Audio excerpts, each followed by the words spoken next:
Call this meeting of April 21st, 2020 to order. Roll call, please. Supervisor Bronson? Here. Supervisor Christie? Here. Supervisor Miller? Here. Supervisor Villegas? Here. Chairman Valadez? Present. Let the record reflect that all members are present. Supervisor Bronson and Supervisor Villegas are participating remotely. Now, we'll go ahead and rise and do a moment of silence, which will be followed by the Pledge of Allegiance by Supervisor Miller. Please rise.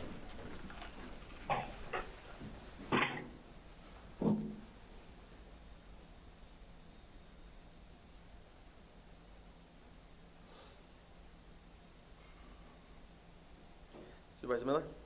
Please join me in the flag. I pledge allegiance to the flag of the United States of America and to the republic for which it stands, one nation, under God, indivisible, with liberty and justice for all. Thank you. Supervisor Christie, I believe you have a point of personal privilege? Yes, Mr. Chairman, thank you for this moment. Of all the things we still have to worry about, and there are so many that we're all facing, there's one more issue that we need to be very conscious about, and that is Pima County's playground, Mount Lemmon, Summerhaven, Reddington, the Catalina Range, and the Rincon Range. It's fire season. We just had a small fire that we were able to contain out in Reddington recently. There was obviously a lot of water and rain this winter, which allowed a large harvest of plant life that's going to dry up and become tinder and very flammable. So I'm urging the community who likes to recreate up in the Catalinas and Summerhaven and Seven Falls and that area to be very, very conscious of fire danger and to present themselves with additional precautions and to be very aware of fire danger. And let's hope that we won't have another bad conflagration like we had several years ago. And last couple of years we've been able to do a pretty good job of controlling it, and it would be great if we could do that again. So fire season is here. Let's be careful. Let's be aware. Thank you, Mr. Chairman. Thank you, Supervisor Christie, and indeed a very good message and one that's very necessary as well. All right, any other points? All right, hearing none, we'll go ahead and move to presentation proclamation. Now, in order to maintain social distance, Sheriff, we have placed each one of the proclamations on the podium and we'll read them from the dais, okay? And we'll start with Corrections Officers Week, which I believe is Supervisor Christie. And I asked this one specifically. Thank you. And I think, can you see it? Why don't you? Oh, I'm sorry, is there a chair entertain a motion to approve? So moved. Second. All those in favor, please signify by saying aye. Aye. All opposed, please signify by saying nay. Ayes have it. Supervisor Christie, I'm sorry about that. Do you see it, Sheriff? Should be the first one here. Should be this one. On the end? I think they're in order. I think that, yeah. Usually left to right, but it depends on who's left. Yeah. Yeah, that's true. Thank you. Okay. This is indeed a great honor because we have so many unsung heroes on the front lines protecting us in our jails, and they are the first ones dealing with situations that put them in harm's way and keep the rest of our community out of harm's way. So it's an honor for me to be able to present this proclamation to you and your department, Sheriff Napier.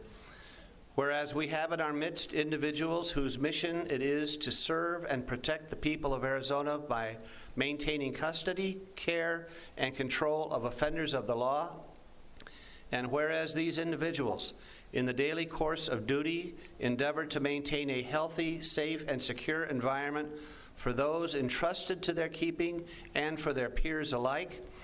And whereas through the efforts of these individuals, programs are provided to enhance the possibility that offenders will return to society as law-abiding citizens and as more socially and personally responsible persons.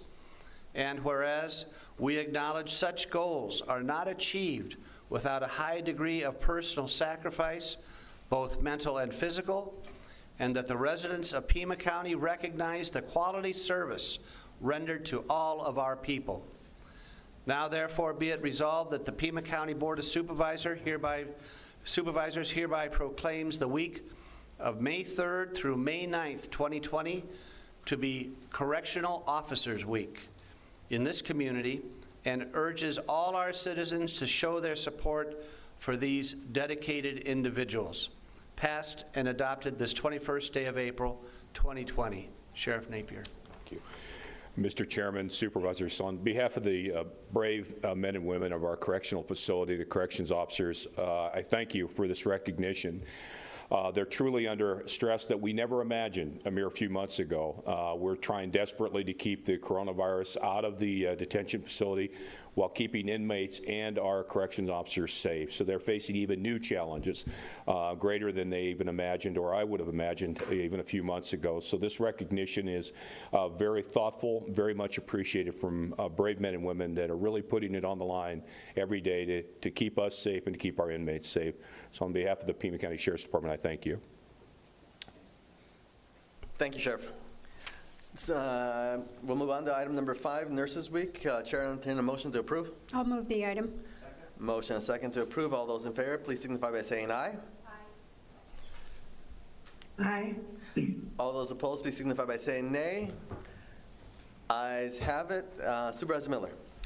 Okay, I think we all know the nurses are the unsung heroes in our medical system right now, and they're out there every day, and they're putting their lives on the line for all of us. And this proclamation is very timely, obviously.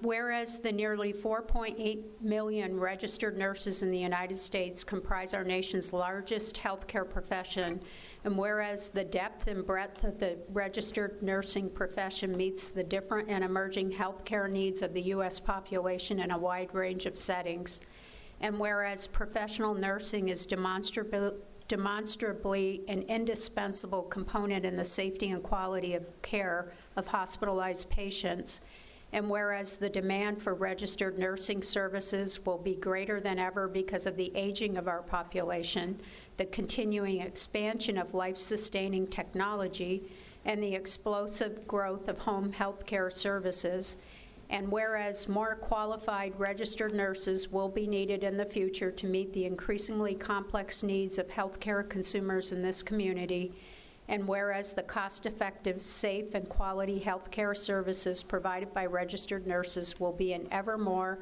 important component of the U.S. healthcare delivery system in the future. Now, therefore, be it resolved that the Pima County Board of Supervisors hereby proclaims the week of May 3rd through May 9th, 2020 to be Nurses Week, and urges all Pima County residents to join in honoring the registered nurses who care for all of us in celebrating registered nursing's accomplishments and efforts to improve our healthcare system, and show our appreciation for the nation's registered nurses, not just during this week, but at every opportunity throughout the year. Passed and adopted this 21st day of April 2020. And this is in honor of Supervisor Christie's wife, who is a registered nurse, and my mother as well, who has since passed, but my mother was a registered nurse. Thank you. Sheriff. Mr. Chairman, Supervisors, I would also add to that list my wife Marlene, who's been a nurse for 40 years, and my daughter Stephanie Ortiz, who is a emergency room nurse on duty at Northwest Hospital as we speak. Also, we have medical professionals that work in our detention facility under even more trying circumstance. So on behalf of the husband and father of a nurse, I thank the board for this recognition, well deserved for our nurses who are really on the front lines right now more so than ever. Thank you. Thank you, Sheriff. Now we'll move on to addendum item number 1, presentation proclamation, National Therapy Animal Day. Chair will move the item. Second. Motion and second. All those in favor, please signify by saying aye. Aye. All those opposed, please signify by saying nay. Ayes have it. And I'll start by reading the proclamation. Whereas there are thousands of pet partners therapy animal teams serving in communities across the United States.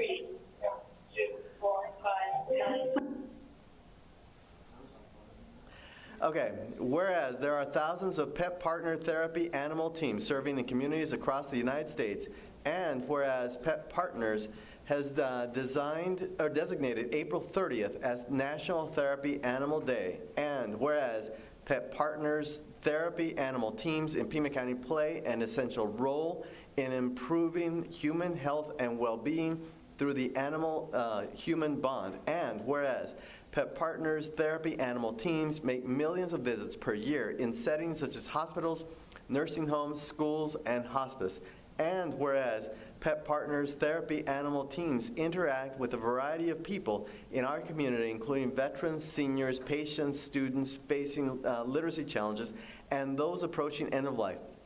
And whereas these exceptional therapy animals who partner with their human companions bring comfort and healing to those in need.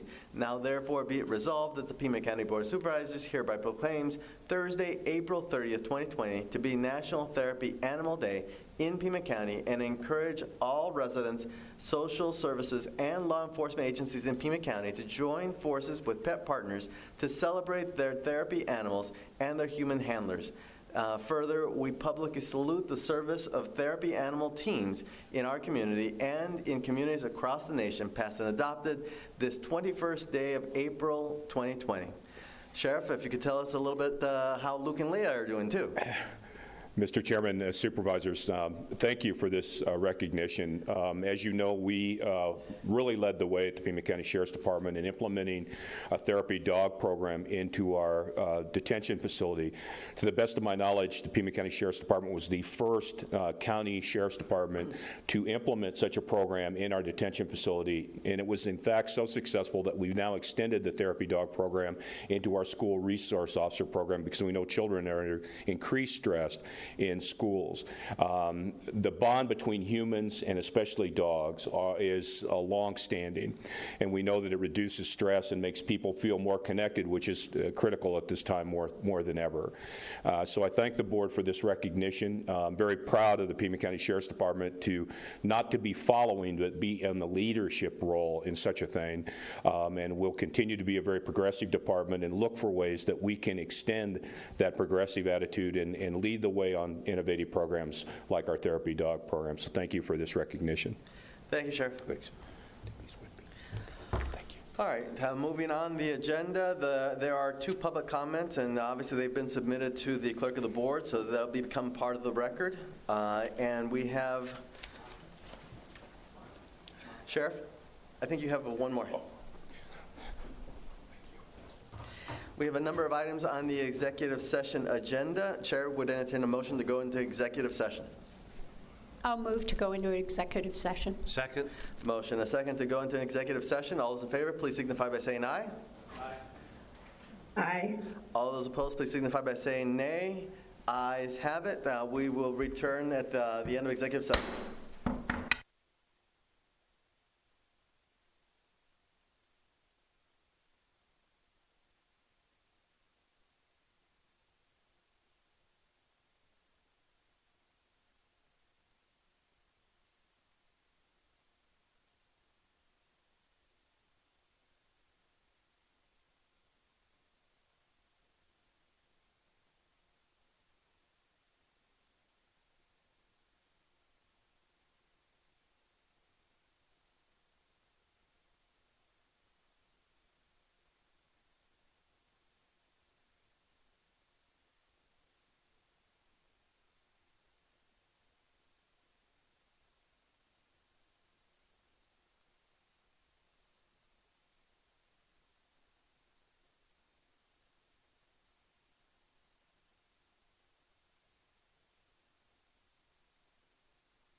Dusty?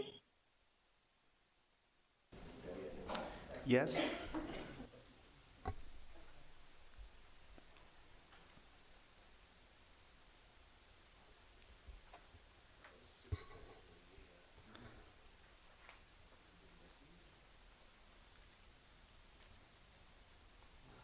Supervisor Villegas, did you call my name? Yeah, I was just wondering, do you know what type of, or is there a plug for earphones in this Surface? Because I can't find. Yes, there is. It should be on the side. But what? But Up they're at the not, top it's left. The top. It's not the round. It's not that round kind, though, right? Is it a special kind of? Yeah, it should be on the top Of, left-hand side of the Surface. Let's see. Oh, there it is. Okay, got it. Thank you. You're welcome. I looked everywhere but there.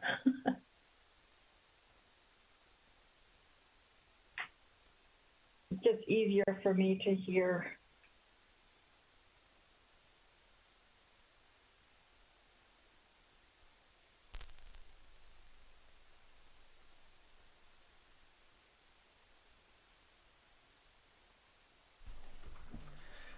Call this meeting back to order.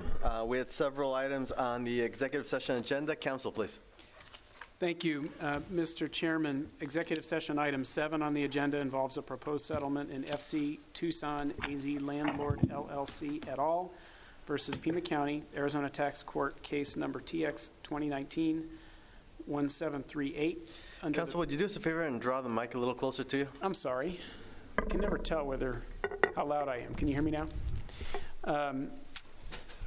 Under the terms of the proposed settlement, the full cash value for assessor tax parcel number 141070226A would be set at $63.65 million for tax year 2020, and the value would roll to tax year 2021. Pima County Finance Department and Pima County Attorney's Office recommend approval of the proposed settlement. Mr. Chairman, Supervisor Miller. I move to approve as recommended by the Pima County Attorney as well as the Pima County Risk Management Department. Second. Motion and a second to approve item number 7 on the regular agenda. All those in favor, please signify by saying aye. Aye. All those opposed, please signify by saying nay. Ayes have it. Council. Thank you, Mr. Chairman. Executive session item 2 on the addendum involves a request to join an amicus brief of local governments in support of states intervening to defend the Affordable Care Act in California versus Texas, United States Supreme Court case numbers 19-840 and 19-1019. County Attorney's Office seeks direction on whether to join an amicus brief on behalf of Pima County. Mr. Chairman, Supervisor Christie. I move that we do not file in the amicus brief.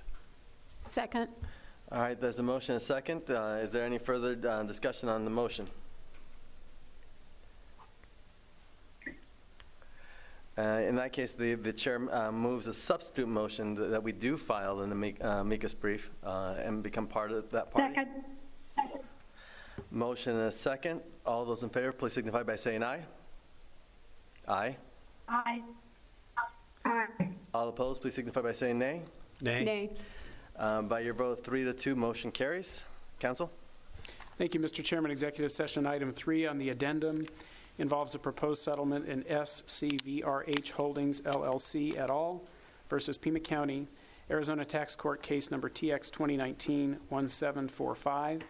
Under the terms of the proposed settlement, the full cash value for assessor tax parcel number 304-69047S would be set at a total of $22.5 million for each of tax years 2020 and 2021. And the full cash value for assessor tax parcel number 304-69047R would be set at $2.5 million for each of tax years 20 and 2021. And these values would roll to 2022. Pima County Finance Department and Pima County Attorney's Office recommend approval of the proposed settlement. Mr. Chairman, Supervisor Miller. I move to approve as recommended by the County Attorney and the Finance Department. Second. Motion and a second to approve item number 3 as recommended by the County Attorney and Finance Department. All those in favor, please signify by saying aye.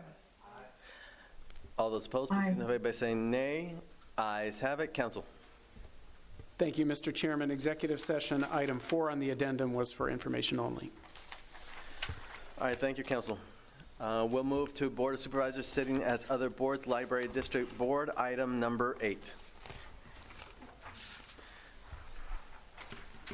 Mr. Chairman, Supervisor Miller. I move to approve item number 8. Second?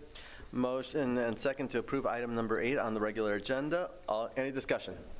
Hearing none.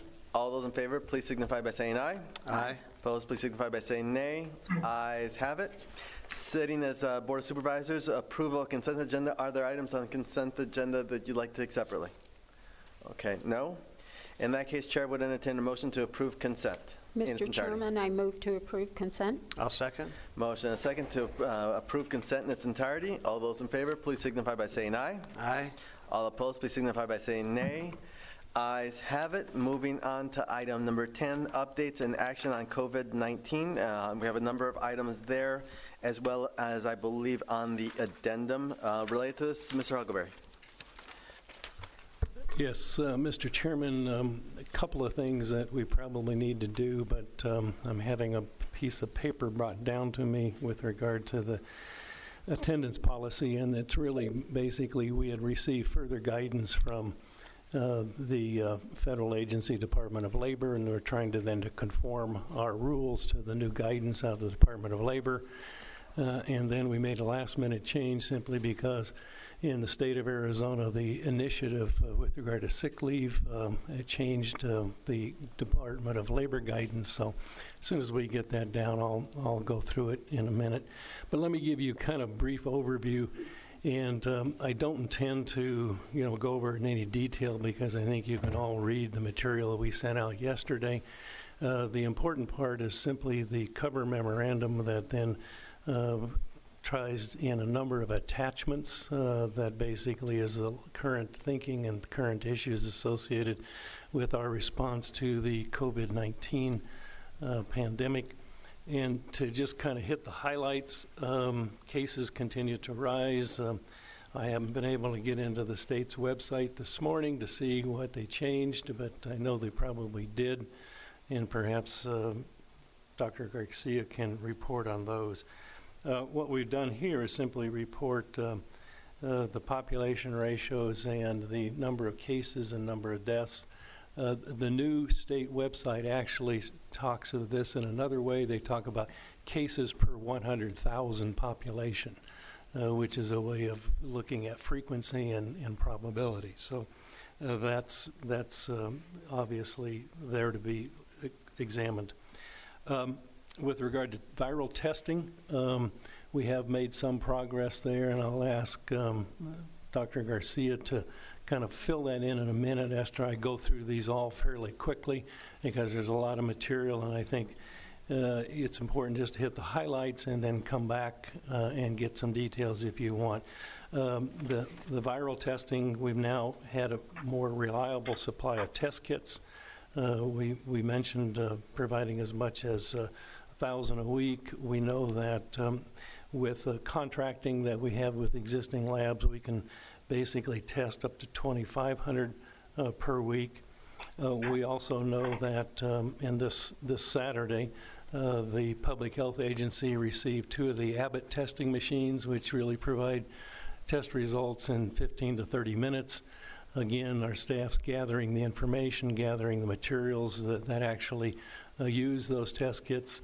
I think that some of testing, at least on the viral side, is that it's better than it was, but we're still having the public agency prioritize testing in the manner in which they had prioritized testing in the past.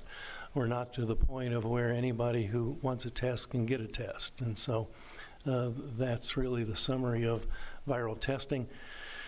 To show you, one of the discussion points always comes up is, how many tests are out there and what are we doing? And if you think of the state of Arizona has basically performed 54,500 tests, and if you compare that to the state's population, it's 0.7%. And so it's still a pretty small number. And so we hope that that significantly increases in the future. The one announcement that we had been looking at is that antibody testing, and that's the next discussion. The University of Arizona, with the governor, announced antibody testing, I think, last week. Our public health agency and Dr. Garcia are in the middle of basically operationalizing that particular action, and they're going to start with, as I think it was announced at the statewide level, 250,000 tests for essentially healthcare workers and first responders. We are looking at piloting with the university. The first roll of that is about 2,500 tests, and it will start more than likely within the week in a couple of locations that are the counties, but we're going to let the university announce that. In addition, we know that we tend to still have issues with critical supplies, and I think I've given you a few examples of the supply items that have basically been requested but not delivered. And I think the most important is N95 mask. We've been able to distribute about 25,000 masks, but we have demands for 230,000 requested. The Major General of the Arizona Guard was at our facility last week, and the discussion was about the procurement of major PP&E supplies out of California. So we'll see if that helps, but it's an issue that continues to be potentially problematic. Food accessibility and food security, we have obviously, with the help of Supervisor Bracker and Supervisor Bronson, when been able to secure excess food supplies out of the produce warehousing in Nogales, and all out of that is being distributed. Some of our staff is helping at least the community food bank locally here with simply the warehousing processes that are associated with that. And the National Guard has taken over a lot of the duties associated with distributing that food from the point of the warehouse to various points throughout Arizona and Pima County. I'll list a few of those that have gone out, and so far they've delivered about 53 pallets of food, and each pallet is about 2,000 pounds, so that's tons. The one area that we continue to be positive in is in the hospital capacity, and you can see that we have significant hospital capacity both in the area of ICU beds as well as emergency beds as well as ventilators. So that continues to be positive. There's been a great discussion recently with regard to first responders and making addresses of those who have tested positive available to first responders or through the, we call the 911 call centers, so that the additional information can be given to first responders for their use. The state is in the process of probably releasing that, and we prefer that they release it at a statewide level so we have, again, consistency and it's not done sporadically from county to county.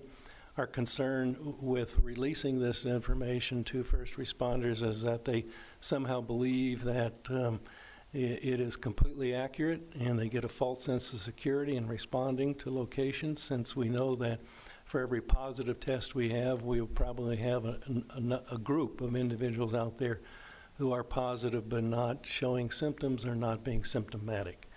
In addition, one of the problems with this is that it has also, two counties are doing it, Yuma and Pinal, and in those two counties, one of the key elements of, we'll say, preventing a disease from spreading that's infectious is this thing called contact tracing, and that's where in which our public health staff follows up with individuals who have been infected and try and isolate them and try and determine where they've been to help prevent further spread. We have some examples of individuals in those two counties where when we do contact tracing, we will now have to disclose to the individual that their address may be or will be released to law enforcement, and that's led to a few false addresses, which then makes it much more difficult to do contact tracing. So there's the good and the bad of that issue of releasing the information. I've given you, and again, you can look at this at your leisure, the operations center. It's been, kind of this black hole that, you have a lot of people in and everybody wonders what they do. We have basically the names of all the people who run the specific units within the Emergency Operations Center, their responsibilities, and how they're interacting in the COVID-19 pandemic. For example, we have a hospital and ambulatory care group. We have a long-term care group. We have volunteer groups. We have, again, a number of groups in that all interact to look at trying to provide support to the community during the pandemic. We have instituted, as of last Wednesday, a wellness check program and a pilot in this building, the administration building, and they've probably taken the temperatures of 500 to 1,000 people. And if you have a little green sticker on you, you've been through the test.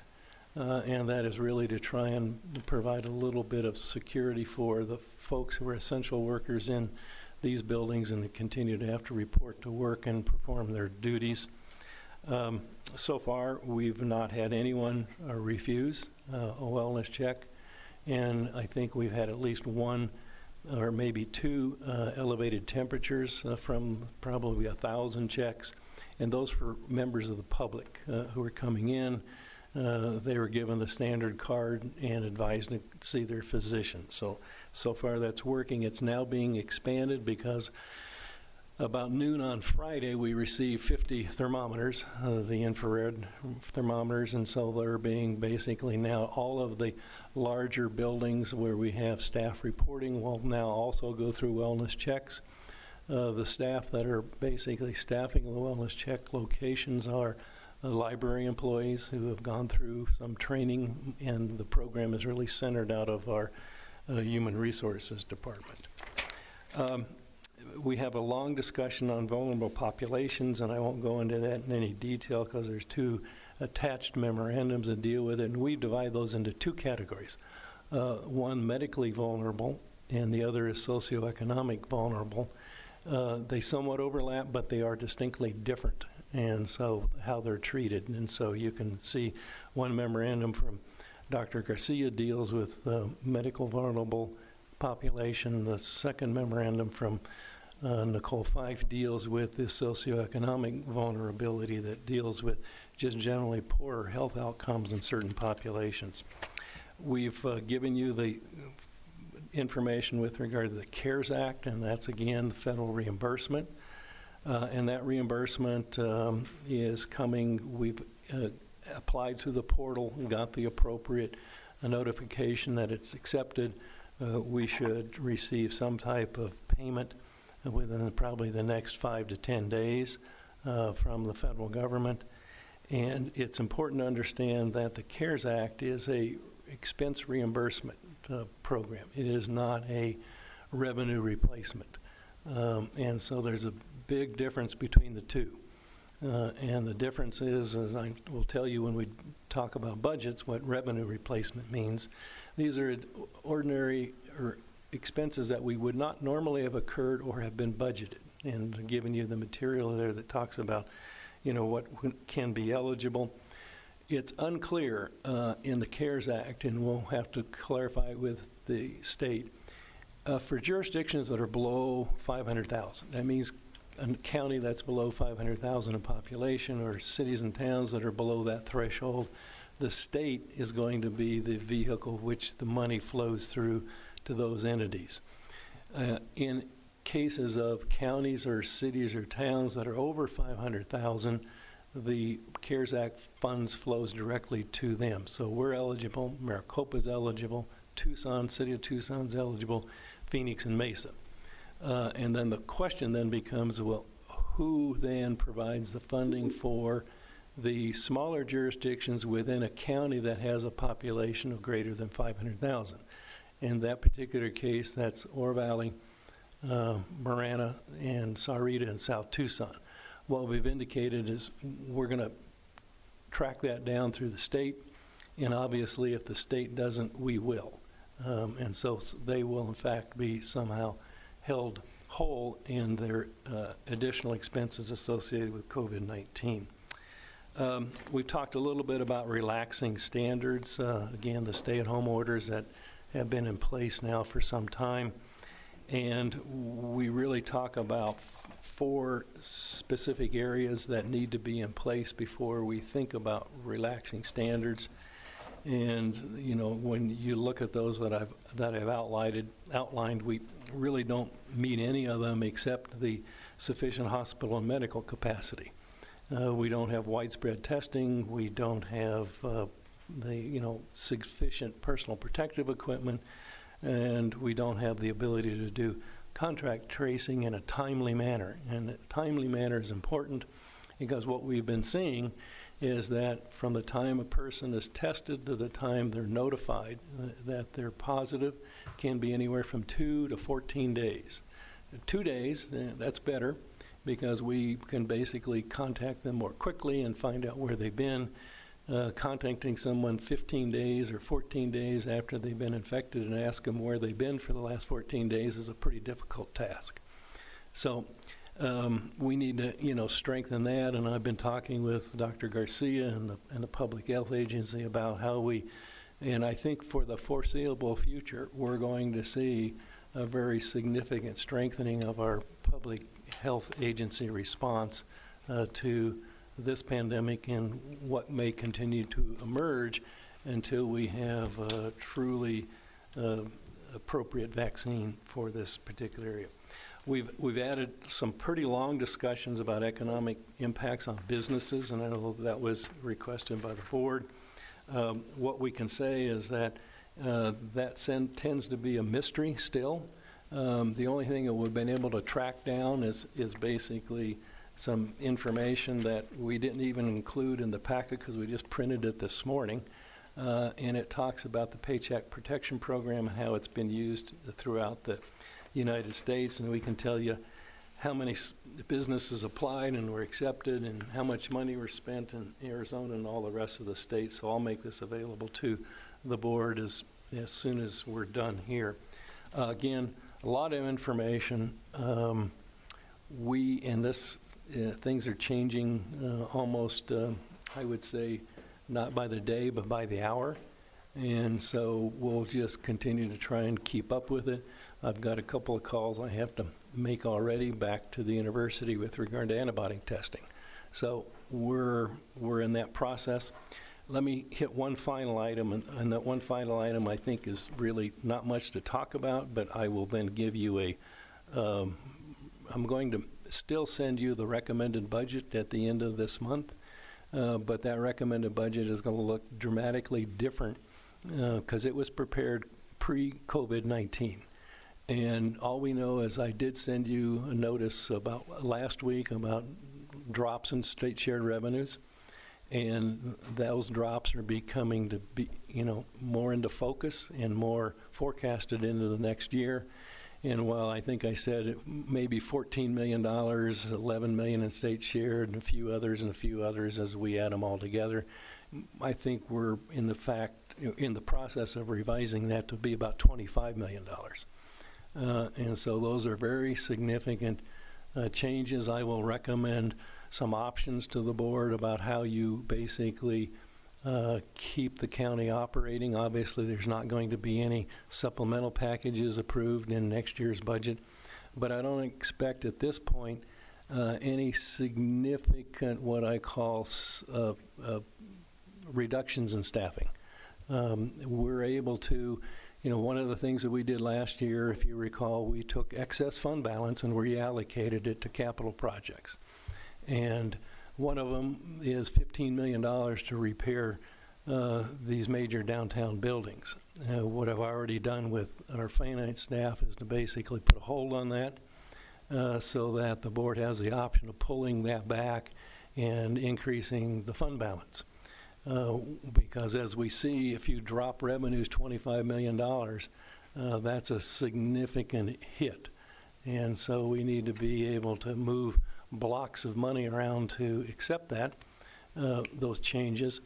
And so far, I think we've been able to probably do that and still retain a fairly good fund balance.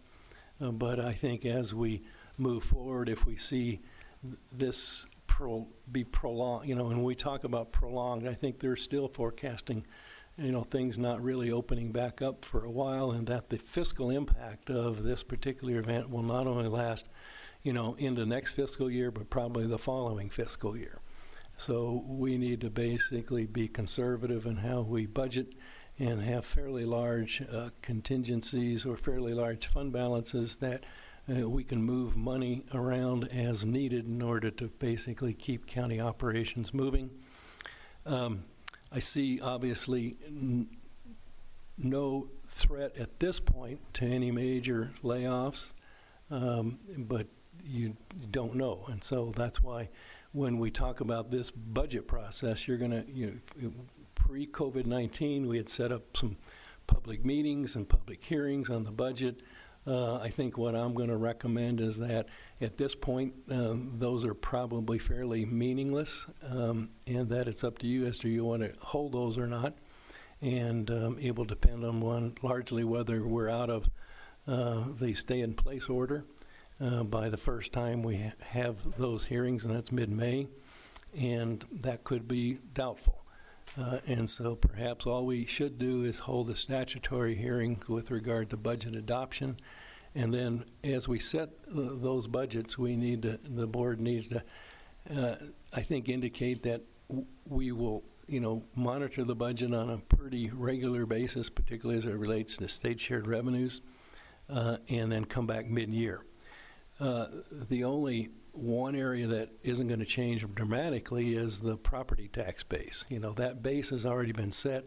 We always basically create levies in the property taxes on a base that's already been established, so it's not going to change much, but it may change next year. And it probably won't change dramatically for the good. It probably will be a contracting base again sometime, and we won't know that until about January, February of 2021.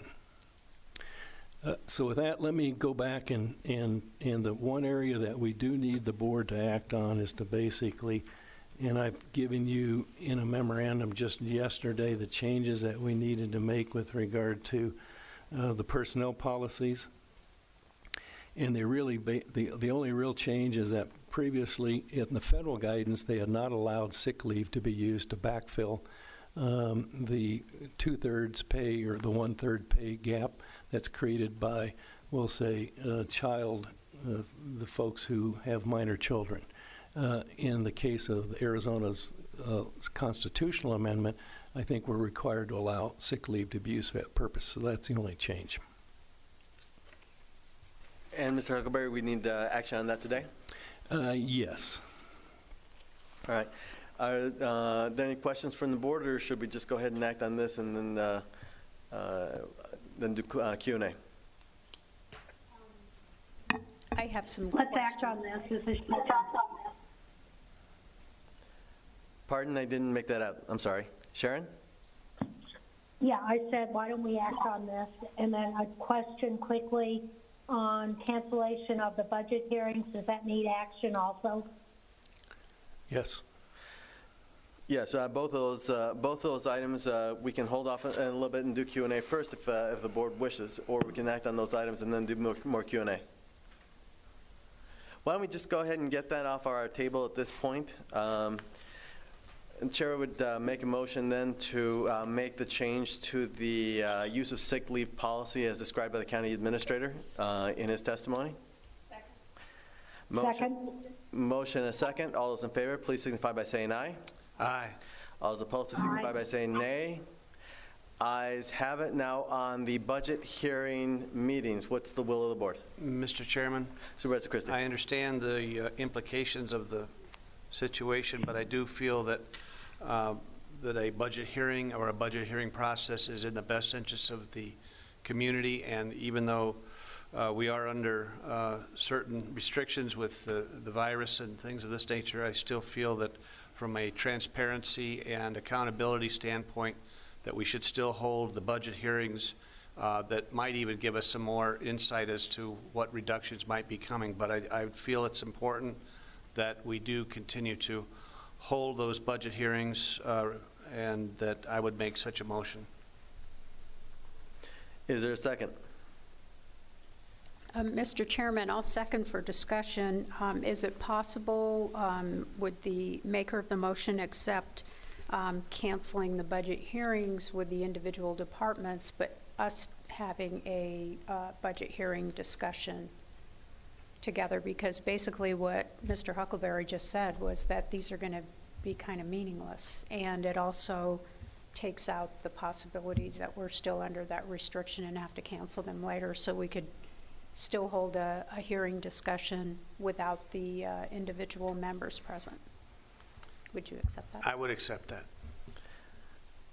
Okay, is there any further discussion? Mr. Chairman, I'd like to make a substantive motion to cancel the budget hearings. The motion, the substitute motion is to cancel the budget hearings altogether. Is that correct? Except for the mandatory. Except for the mandatory 3. I'll second.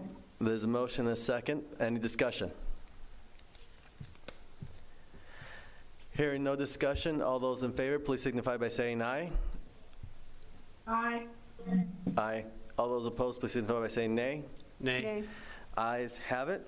All right, now let's go ahead and go to Q&A now that we've taken care of those 2 items. Mr. Huckleberry? Yes, Mr. Chairman and members of the board, we're willing to answer any questions you might have, and I think maybe let's let Dr. Garcia lead off on the medical side first, and then I think then at that point we kind of open it up to any questions you might have. Dr. Garcia, and then also if you could cover in your points the issue of the validity of the antibody test right now in terms of the error rate or potential error rate as well, please. Dr. Garcia. Mr. Chairman, excuse me, just a point of information. Dr. Garcia will be talking or addressing his talk to the second bullet point on number 10, or still on the first one. It's actually what we're going to do is we're going to let him do the presentation, and if he hasn't addressed the issues, we'll go ahead and do the Q&A from the board. So not to worry, it'll be addressed. Dr. Garcia. Mr. Chairman, members of the board, really important for you to understand that we continue to be on a very concerned and active footing, regardless of what the broader conversation is. To date in Pima County, we've had 963 cases that have resulted in about 65 deaths. That is a very significant number of cases. Currently, we represent probably 19% of cases overall for the state, and 31% of deaths. Actually, a little bit higher today. So we continue to follow this very closely. I know that questions have emerged in terms of under what conditions we would talk about sort of reopening, or how do we move into what has been described as phase 1 by the White House Coronavirus Task Force, as outlined in Mr. Huckleberry's memo. We've put some thought into how we move from where we're at now to where we need to be. And although there are certain indicators that are very positive, we note other indicators that are still very concerning and continue to be very worried. One of the questions that you asked overall is about testing, and testing availability in Pima County has improved tremendously. But to date, we've still tested under 7,000 people for a county of 1 million. And the fact that we are testing the most symptomatic, the most vulnerable, I think is a good thing, and is attested to when you look at the positivity rate. We have a very high positivity rate among the folks who are being tested, because these are folks who are in long-term care facilities, these are folks who are ill, these are symptomatic first responders or symptomatic healthcare workers, and I think that we are trying to be judicious with a relatively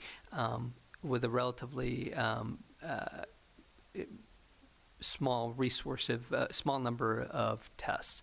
I'll tell you that also that as Mr. Huckleberry said, we've had some bright spots in the testing arena, and that is that now we are being able to distribute tests that are test kits that have been assembled for us by the Biorepository Lab at the University of Arizona.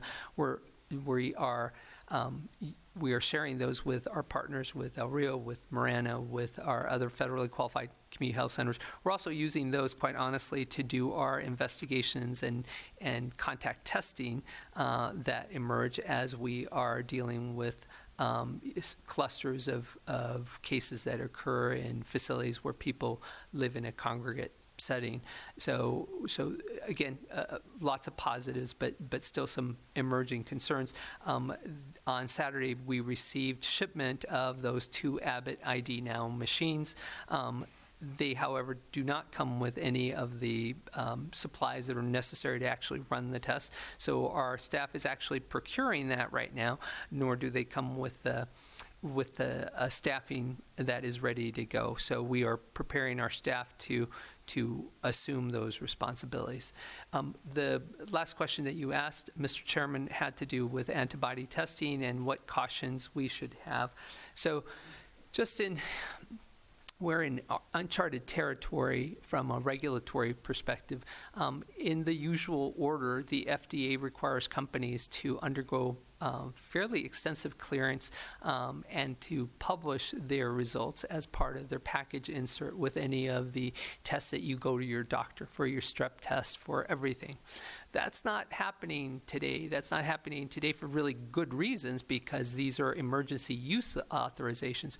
But what happens is that it's harder to assess whether the flood of products that are in the marketplace today, how comparable they are to each other. One of the questions that you asked specifically is about test performance characteristics. And the test performance characteristics for these antibody tests are all over the map.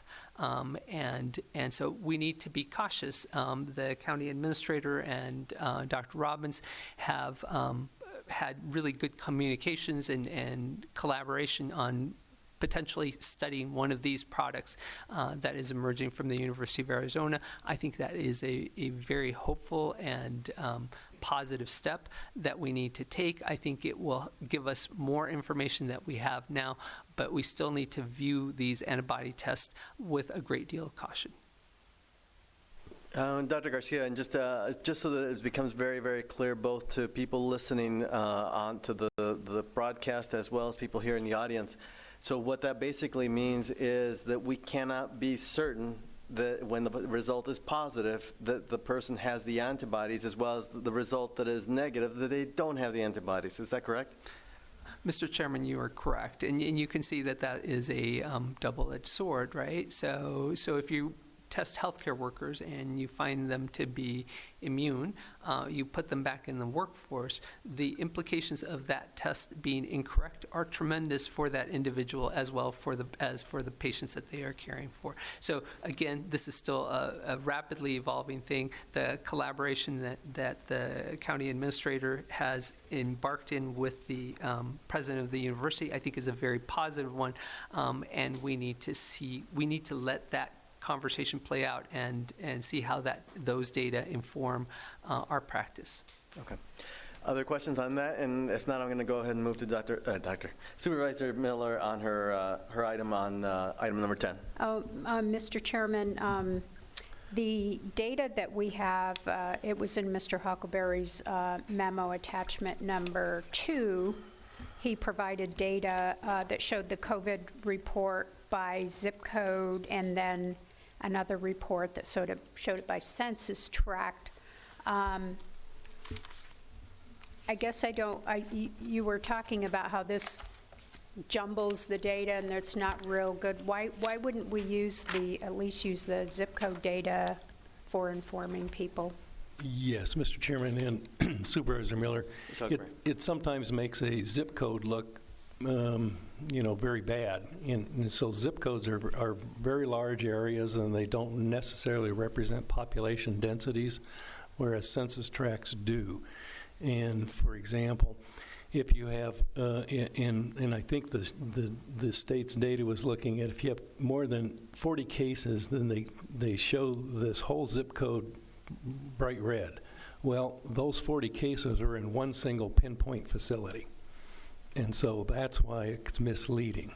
And so we're going to continue to use the state's zip code data, but it just needs to be understood that it may not represent the extent of the infection in that zip code.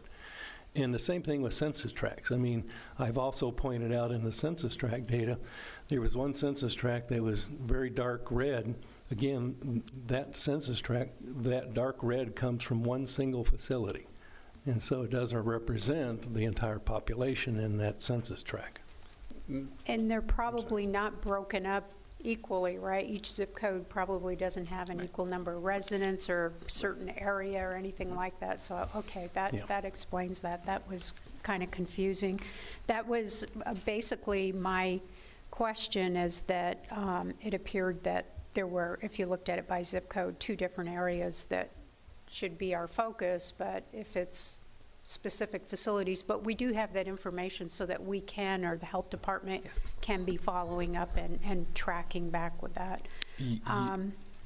The other question I had was regarding the antibodies that you just talked about, Dr. Garcia. Do we even know how long the antibodies are in effect, or how long they're good for, or anything like that, or are they good for any time frame at all? Dr. Garcia.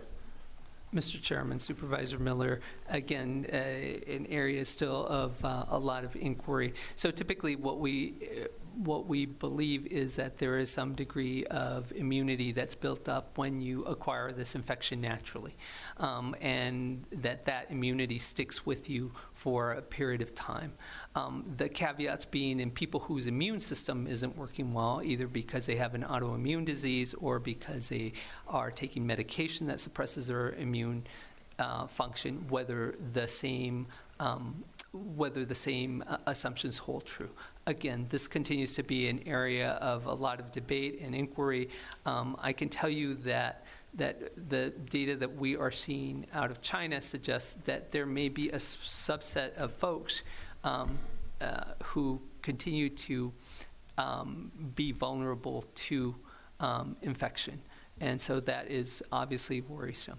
I think that the best way to think about this immune antibody data is it will give us for a population, not for individuals, for a population, it'll give us a sense of how widespread the infection is or was, and it will give us a sense of how many people have already encountered that. It's been really useful. The data that's emerging both from Santa Clara County most recently, as well as New York City, seems to suggest that many more people have already been infected and have already gotten over their infection than we first surmised. So this may indeed be a much more infectious entity than we previously supposed. However, and this is good, if that is indeed the case, then there are an awful lot of people who've overcome that, who never actually even went to the doctor, who never might have known that they were exposed. And so even though the deaths are dramatic, and certainly every one of those losses is a real loss, it kind of puts it in perspective that the actual case fatality may be smaller than had initially been estimated. What are we doing? Chuck was talking about the testing results coming back anywhere from 2 to 14 days.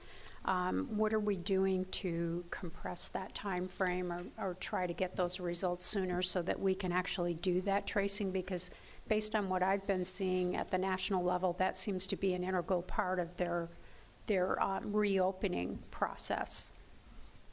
Dr. Garcia. Mr. Chairman, Supervisor Miller, you focus in on a really critical piece, which is a part that's not working particularly well in the state. So understand that the labs have a duty to report these results, and they have that duty to report to the state health department. And the health department, the ADHS, then notices us that we have positive tests that we need to take action on. So this is entirely in the hands of the state. Now, having said that, with the flood of so many new laboratories entering into this space, into this marketplace, so Norquest and LabCorp, they know they need to do this. They have a methodology by which they do data dumps on a regular basis to the state.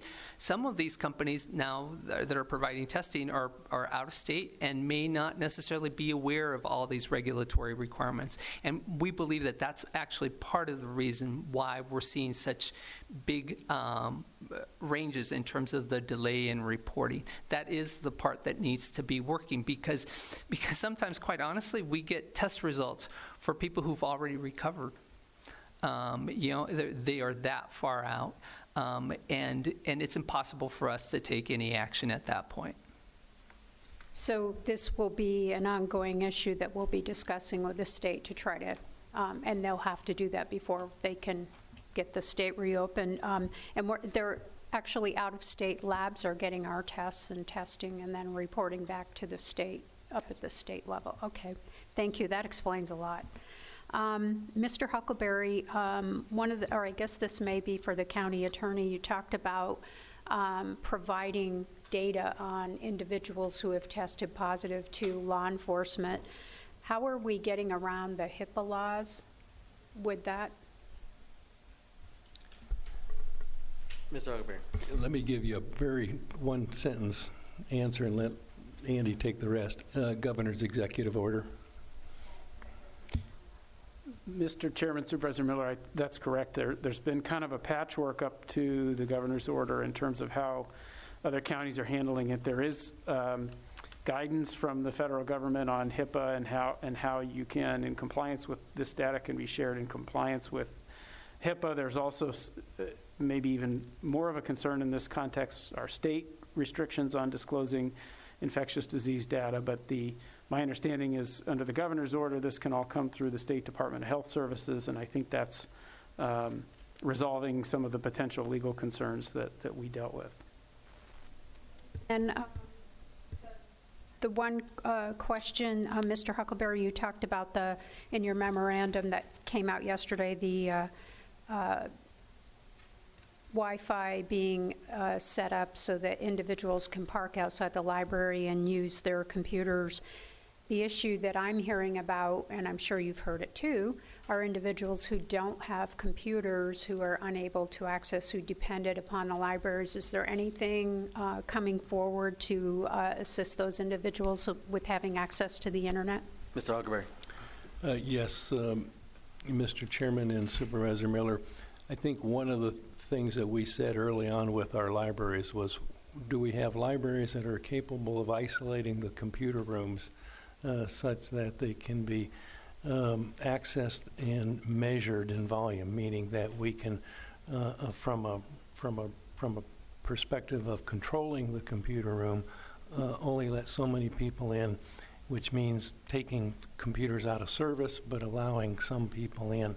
That's in process of looking at right now, and hopefully I'll have better answers on that in the next week. And so my guess is that we've also been looking at some very limited openings with libraries from the point of view just like the restaurants, where you call up and you order your books, and we will have a place where we can deliver them to you in like a restaurant pickup. So that's in work as in well. But I think the key here is we felt that the least we can do is get the Wi-Fi operating it during a consistent time, and make sure everybody knows the password is pretty simple. It's PC Library, all one word. So we're doing that, and then as far as the socioeconomic issue, I mean, we're seeing that this is where the largest impact is. What are we doing to address that moving forward? Mr. Huckleberry. Yes, Mr. Chairman and Supervisor Miller, it happens to coincide with an activity that we had actually embarked on with the University of Arizona and the city of Tucson to talk about vulnerability issues related to housing and shelter. And so I think what we're finding is that the same factors that deal with identifying the populations that are vulnerable in those areas are the same populations that are vulnerable in health situations. So those two are coinciding, and so I think we'll begin to see some data and information out of that joint effort within probably 3 weeks. And so you're going to start to see that. I think it's a much long-term issue because the same factors that when we deal with income and distribution, we deal with food accessibility, we deal with issues of quality of housing, quality of education. They're all basically stacking up, and those who are in those categories are more vulnerable, and not only to just simply, we'll say, housing issues, but to public health issues. And so I think you're going to see a lot of overlap, and it's a long-term solution to the problem. Final question. You discussed possibly some limited opening of libraries and the way that the restaurants are opening up. Have we got any other possible loosening of restrictions or potential openings of various functions that were under consideration, or are we waiting upon the governor? Mr. Chairman and Supervisor Miller, I think we're waiting mostly for the governor. And again, I think if you listen to our public health officials, they're very cautious about opening up too soon because there's an attachment 8, which is a pretty simple piece of paper. And we try to make it as understandable as possible. It looks like this, and it's got some red boxes on it, and it's got some green boxes and some yellow boxes. So it's a little like a traffic signal. So when all those boxes turn green, you can pretty much go. But until then, you better be very cautious about moving forward in any particular area. And as you can see from this current status about where we are today, there's a lot of red boxes on that graphic. And that was a way in which for us to try and make it as simple as possible for people to understand when it's going to be possibly okay to start relaxing rules. It's hard to look at that chart. The copy we got is black and white. Oh, sorry about that. So if we could get I think that's the only chart. If we could get that in color, that would be helpful. Are these the criteria defined by the state, or are these our criteria? Mr. Chairman and Supervisor Miller, there are criteria that's based primarily on public health standards, and they coincide, and we're going to try and mesh them with what's been released from the CDC and the White House. They're similar, but I think some of ours are a little more prescriptive in numbers, where we talk about staffing in beds to 2 times the current COVID cases. They just talk generically about hospital capacity. Thank you. Mr. Chairman? Supervisor Christie. Yeah, I've got 3 or 4 questions. One, going back to the zip codes, Mr. Huckleberry, when we have those clusters of testing and it shows like an outbreak, they don't really reflect where the individual that tested positive lives, because many times we don't have an address. So it goes back to where the testing took place as the source of it. Mr. Chairman and Supervisor Christie, we have a lot of addresses, but there's a number of addresses that you'll see on even our charts that say 50 or 60 addresses not assigned, and they typically, because of no address being given, or a P.O. box. In most cases, an address is a P.O. box and as opposed to a home address. So we're going to have that kind of, we'll say, glitches in the data no matter what we do. But at the last count, when we were looking at last week, we were looking at the map that had 622 cases. I think we had 60 unassigned addresses. Yeah. And Dr. Garcia, just as an observation and just as your comment, the feedback I get from a lot of people, as well as my own feeling, is that individuals want to know the following. Do I have the virus? Have I had the virus? And if I've had the virus, will I get it again? Is there any kind of answer to those questions in the form of testing on the horizon? Dr. Garcia. Mr. Chairman, Supervisor Christie, so the recommendations from the Centers for Disease Control, again, because of the limitations in testing, are not that you do on-demand testing, quite honestly. The recommendations from the Centers for Disease Control and as disseminated through the White House Coronavirus Task Force continue to be that the focus of testing be on symptomatic individuals. What you're seeing, though, is that in the past we've been saying you got to be really sick in order to get tested. What you're seeing is that we're loosening up that definition of symptomatic individuals to encompass a broader segment of the population. So you said three things. Do I have the virus?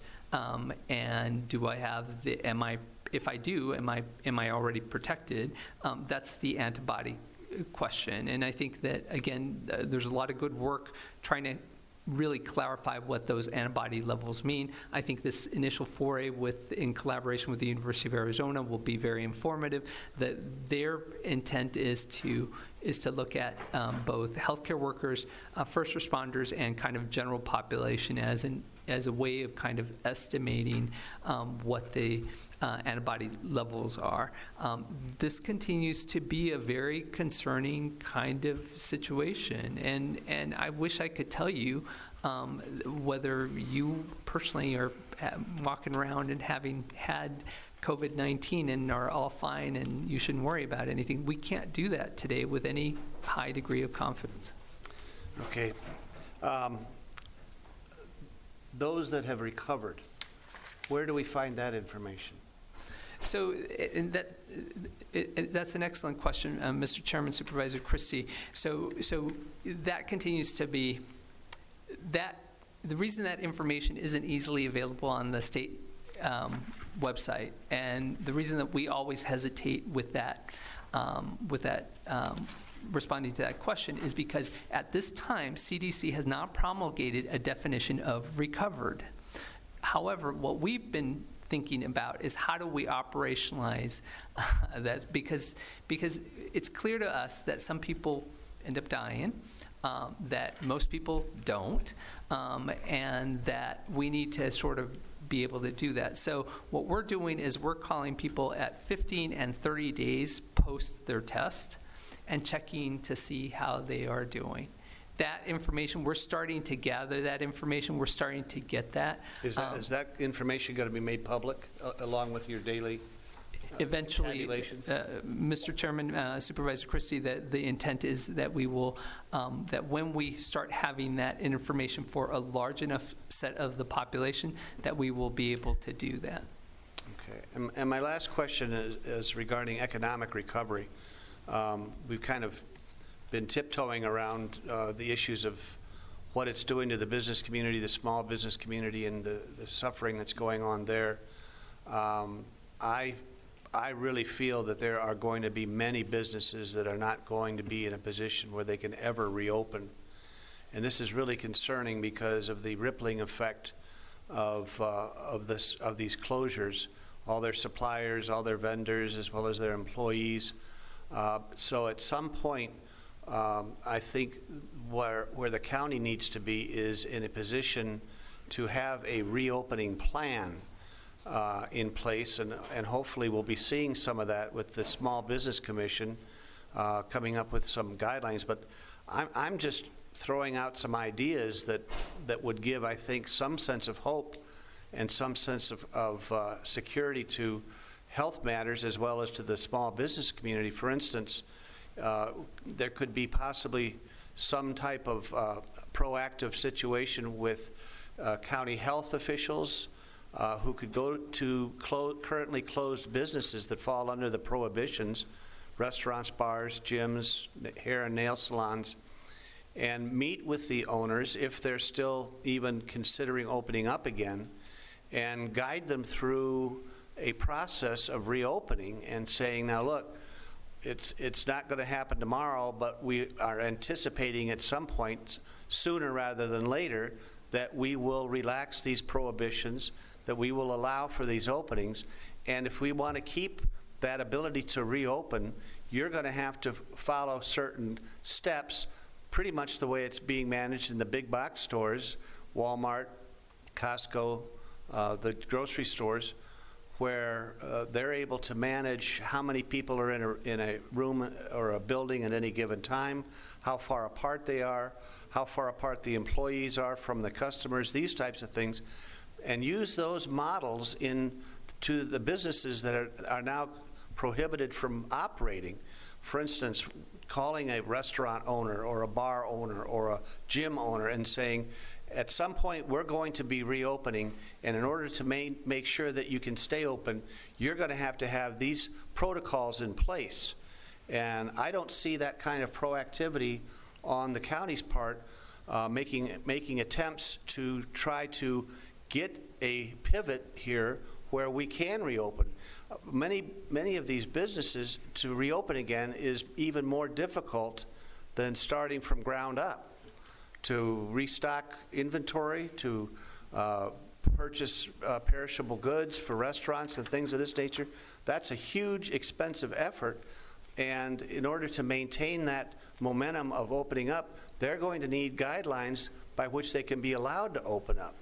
So somewhere along the line, either through the health department or the economic development department or somewhere in the county, there has to be an effort and a concerted effort that the business community can look to and see and feel and touch, that the county is being proactive in trying to find ways to step by step, baby steps as they may be, to say, look, we are going to open.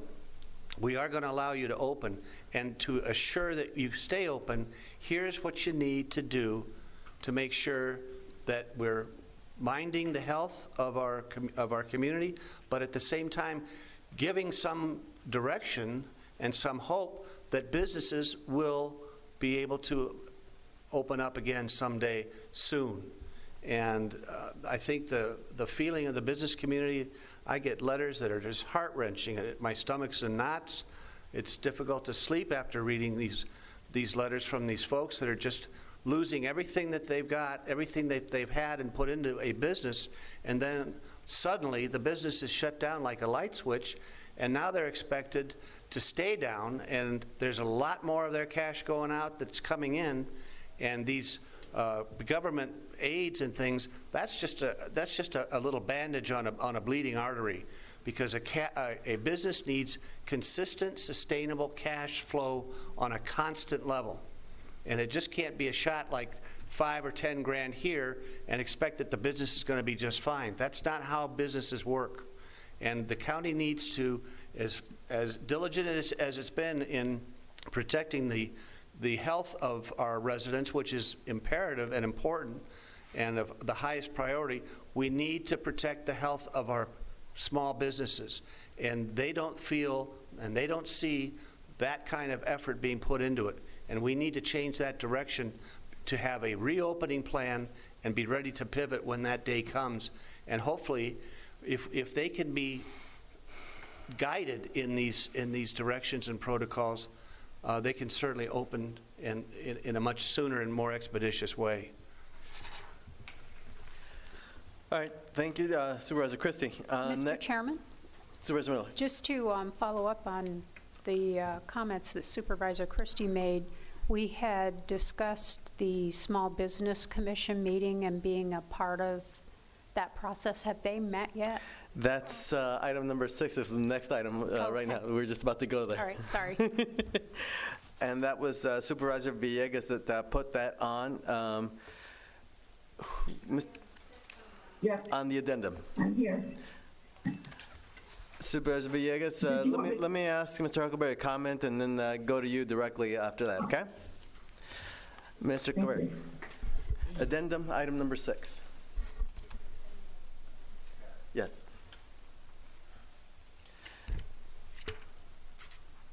Mr. O'Connor. Yes, Mr. Chairman and members of the board. I believe the Small Business Commission has been reconstituted. I believe they've met or are in the process of meeting, and the staff is essentially John Moffett and Mr. Kavanaugh, and the process is one which we're going to basically listen to them and let them tell us, you know, a little bit of what they want. We're also providing them as much information as we can, plus the 2 reports that have been done by Mr. Moffett and Mr. Kavanaugh to that commission.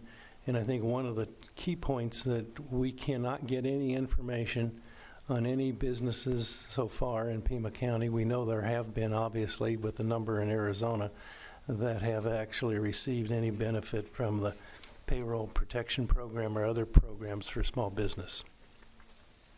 Mr. Chairman? Supervisor Christie? One note I meant to say earlier regarding restaurants, and it was brought up to me by a member on the board of the Arizona Restaurant Association, who also is a restaurant owner himself. Is there a possibility, either through our communications department or our health department, that can make a public service announcement that speaks to the safety of takeout foods? A number of these restaurants find that there's some resistance to customers about is it really healthful and safe to take out food?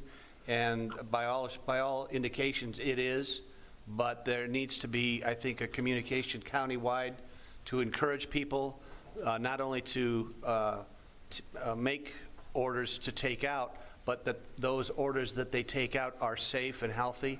If that was something that could be put out there and disseminated either through the Small Business Commission or through our communications department or the health department, I think it would assuage a lot of fears and possibly help some of these takeout order businesses, restaurants, have a little bit better way to go. Mr. Chairman, and we have placed that information on our webpage, our COVID webpage. Our restaurant people basically make that message available all the time. We will continue to do that through our communications, but you know, all the food that's prepared in a restaurant, they are prepared by the same exact standards if you were eating it in that restaurant. And then all of the other requirements are in the handling of those products, of those foods, between the time when they're prepared and then delivered. They have to meet very strict preparation guidelines and temperature guidelines. So, yes, you know, we'll continue to work on it, but it will be, you know, something that we have to remind everyone all the time about. And one last comment regarding the health department. With all these restaurants and bars being closed, there's no requirement or as much inspections being done because there's not much to inspect anymore. So what is the system of the health department inspections, and could the reduction in the number of restaurants and bars that have to be inspected because they're closed, if those inspectors could be in that situation where they could be proactive with the restaurants and the bar owners to guide them through health protocols that could position them to be ready to reopen again? Dr. Garcia. Mr. Chairman, Supervisor Christie, so all our establishments that are providing takeout service, they are continuing to be inspected on a regular basis. And I can tell you that our operators out there have been really doing a terrific job under some very stressful circumstances. They've been very cooperative, and that continues to be a really good story to tell. You're absolutely right. We have quite a few operators that are either entirely shut down, but for the ones that are not, which is a surprising number, we continue to inspect those on a regular basis. And remember that the executive order that expanded the sale of food items as well as other stock also is one of the things that we are now having to inquire about when we're going into restaurants. before this whole thing happened, when we were thinking through a strategy of how we might accomplish social distancing in restaurants, we actually started down the path at the guidance of the administrator for coming up with some broad guidelines in terms of how we might, for instance, encourage spacing in between tables, encourage certain maximum sizes for parties, et cetera. So the Consumer Health and Food Safety team is actually well on its way to having that. Now it's for when we open up. But at the time, it was about how we start scaling down the activity. So I think that on both counts, we're doing well, and our inspectors are out there doing that. And Just as a suggestion, I would encourage that team to report to the Small Business Commission and to the restaurant associations, collaborate and communicate that message with them, because that's very, very important. It also gives the public a sense of security that, as I said earlier, that the takeout food that they're getting is inspected and healthy for them, and that the health department is on top of those types of situations. But that collaboration with the Small Business Commission, I think, would be essential. Supervisor Villegas. Thank you, Mr. Chair. I want to address some of the issues that Supervisor Christie brought up in regards to the small business. I think that when I look at what's happening with the small businesses, I can relate it to what happened in the 2008 foreclosures and the rapid response teams that were put together and the information and the resources that were put out there. And it really took the county working with the city to make sure that everyone was getting the same information. So I would ask if there was a way for the county to work with the city on the small business issue, because my understanding is that they already have a task force in place, a small business task force that is going out and working with community on some of these issues. And then the health department has been very willing to do training, Zoom training for any business that needs any prevention or safety, one face-to-face, I should say, even though it's Zoom, that they're I don't know if Dr. Garcia can talk more about that, but I know that we've had really good luck with working with the health department in that area as well. I think that another issue with the small businesses is obviously the disparities that happened when the funding came through. And by the time the small businesses were able to get their paperwork together or even figure out how to apply for a loan, the funding was gone. So we're going to be hopefully getting another infusion of funding for small businesses. And I would ask that the Small Business Commission and whoever is working on this to really consider doing what we did in the foreclosure crisis, where we went directly with the lenders and said, we need your help. We need your help in helping our community. And they have a responsibility of reaching out under the CRA Act to community. So I would ask that we consider that, going directly to some of these lenders and asking them to participate with us in this as we go through this pandemic, and this recovery, hopefully. So that's really on the small business part of it. I think that the disparities are highlighted in the memos that were put out, and I appreciate that. But now we have to find solutions to those issues that were raised in the memo. Mr. Chairman, I think what Supervisor Villegas is saying is all hands on deck, basically. Let's get everybody together on the same page, doing the same thing, working together. I agree. Mr. Chairman? Supervisor Miller. On that same issue, I'd like to expand that to include the cities and towns, Marana, Oro Valley, Sarita, South Tucson. Everyone should be working on this together. If we're going to include the city of Tucson, we should include all of them together. And I agree that they should all be working together to get these businesses up and running.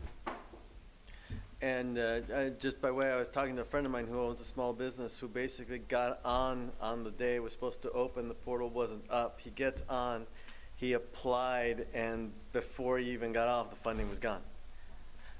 So part of the issue, and I think Supervisor Villegas actually touched on it a little bit, is part of the issue is some of the funds are going directly to the lending institutions.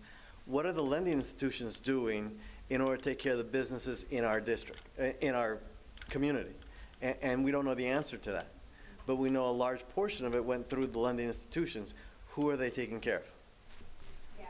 And we saw on the national level there were some very large small businesses being taken care of. What was it? The one business, they gave back $10 million. They got a loan. Yeah, Shake. Mr. Chairman, to your point, granted, these lending policies and programs are great and helpful, but there's nothing like being able to open up and run your business like it should be. And that'll solve all these problems of the banks, of the lending institutions. We need to get a plan in place where we can pivot and pivot quickly to reopening these businesses. And Supervisor, a lot of problems will be solved by that. I completely agree with you. We don't live in that world right now. That's unfortunate, but we don't live in that world right now.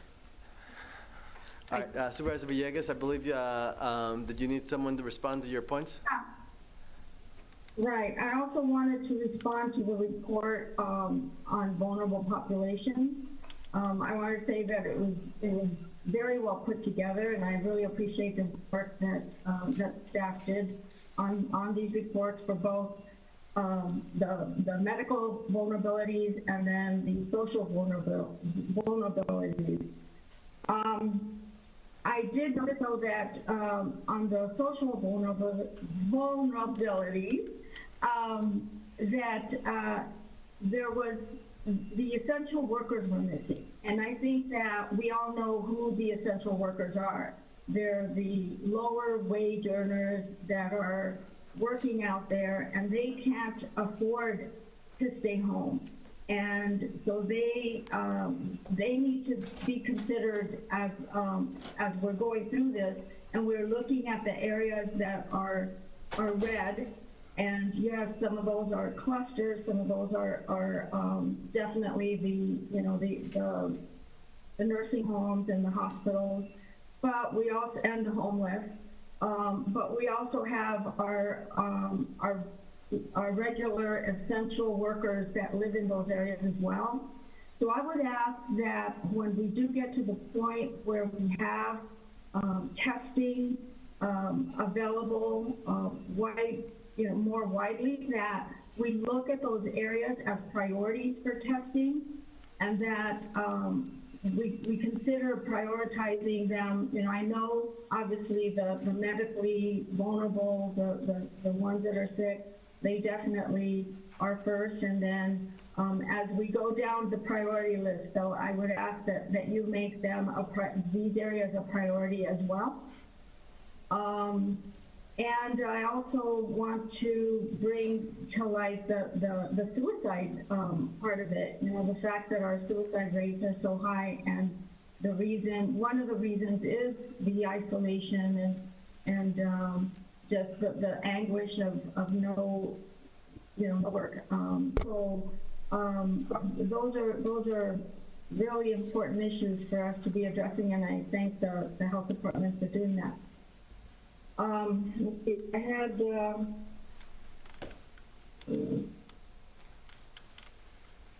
so yeah, I guess those are the main issues that I want to bring out as far as the vulnerability and the small businesses. Thank you. All right, Mr. Albrecht, did you have a comment? No, Mr. Chairman. I think we can incorporate all of those comments directly into our, and we're going to be continuously reporting on these activities. One of the suggestions I think I would make and it may make the Small Business Commission a little bit larger. But I think the point is that as we integrate into the City of Tucson, we also integrate into the Chambers of Commerce. And so we have a number of Chambers of Commerce that represent areas such as Marana, Oro Valley, and Green Valley, is that we ask the president or the executive of that Chamber of Commerce also to participate jointly with the Small Business Commission in those efforts. Okay, great. Anything? Supervisor Villegas. I just remembered I wanted to talk about the outreach because and that's a really important one because that was actually what I put in my on my agenda item. That I think it's really important that we do better messaging and outreach to all areas and make sure that we are addressing the Spanish language areas as well. I know that there's a lot of English media going out there, but I don't really hear the Spanish language media. And it's not just about the media itself, but it's about the messaging. So I think that it's important that we get the messaging correct in everything that we're doing, and that we're making sure that we're letting our public know what we're doing. As an example, even with the libraries, you know, how many people know that they can use the parking lots for Wi-Fi? You know, if it's not out there in other medias other than the website, because obviously they don't have internet, so they can't go and they can't see it on the website. So we need to make sure that those things are getting out there. You know, I think the county health department and all the departments that are on this response team are doing a really good job, and we need to make sure that the public knows that we're there for the resources that they need. And so I would definitely encourage that, even for our refugee population, who's also a vulnerable population, and our immigrants, of course. Supervisor Villegas, I'm going to ask Mr. Huckleberry to respond to that, but also over the last several days, I've recorded a number of radio Spanish ads as well to get out to the market. Mr. Huckleberry. Yes, Mr. Chairman, I think we heard that discussion last week, and as of Monday, that was the #1 topic in the EOC, the Emergency Operations Center, is how to basically get the message out to those populations in native languages. And so that should be it's underway, and it's underway this week, and so hopefully we'll be getting those messages out quickly.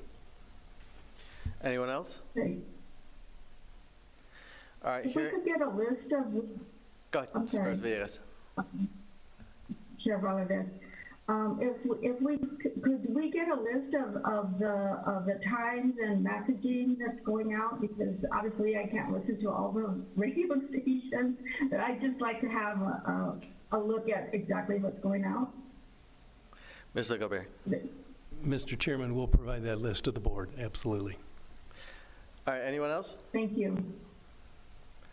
All right, if not, I'm going to go ahead and move to Clerk of the Board, item number 11. And Chair will entertain a motion to approve.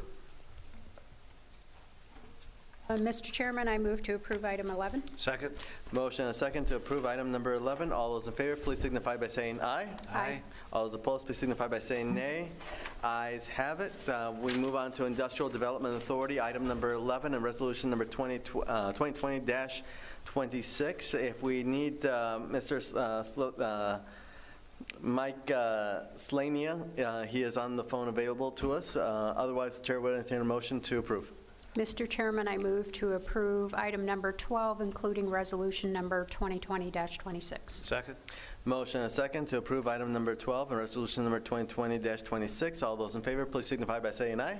Aye. All opposed, please signify by saying nay.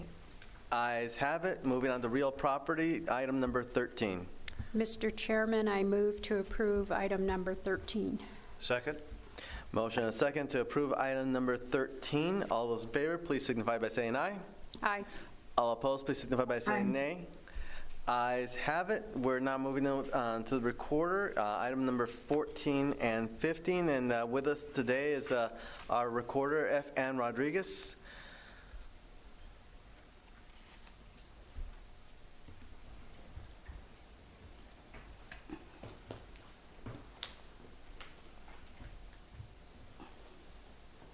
Ms. Rodriguez. Thank you, and thank you, members of the board, for allowing me to do this presentation. This is kind of different and unusual for me, as the way it's set up, because this is the first time we've ever been done that. But as for our conscience, our health. Before you, you have a resolution to approve our emergency voting locations for the upcoming primary and general election. You also have an item in there showing where early voting sites are located. What I wanted to talk to you, because we all know that there's dialogue going on regarding should we do all ballot by mail, should we not do it, things of that nature. So, and I will address that a little bit further on here. But right before you, in your material, you see the list of where our early voting site locations are. We're using all public libraries, and I got to thank the library for working with us so diligently on this one, because these are county facilities. We also think that we can manage the safety issue out there because these are big community rooms and things of that nature. It's different. It's a learning curve for all of us. You will also notice that early voting in the state actually begins for the primary on Wednesday, July 8th.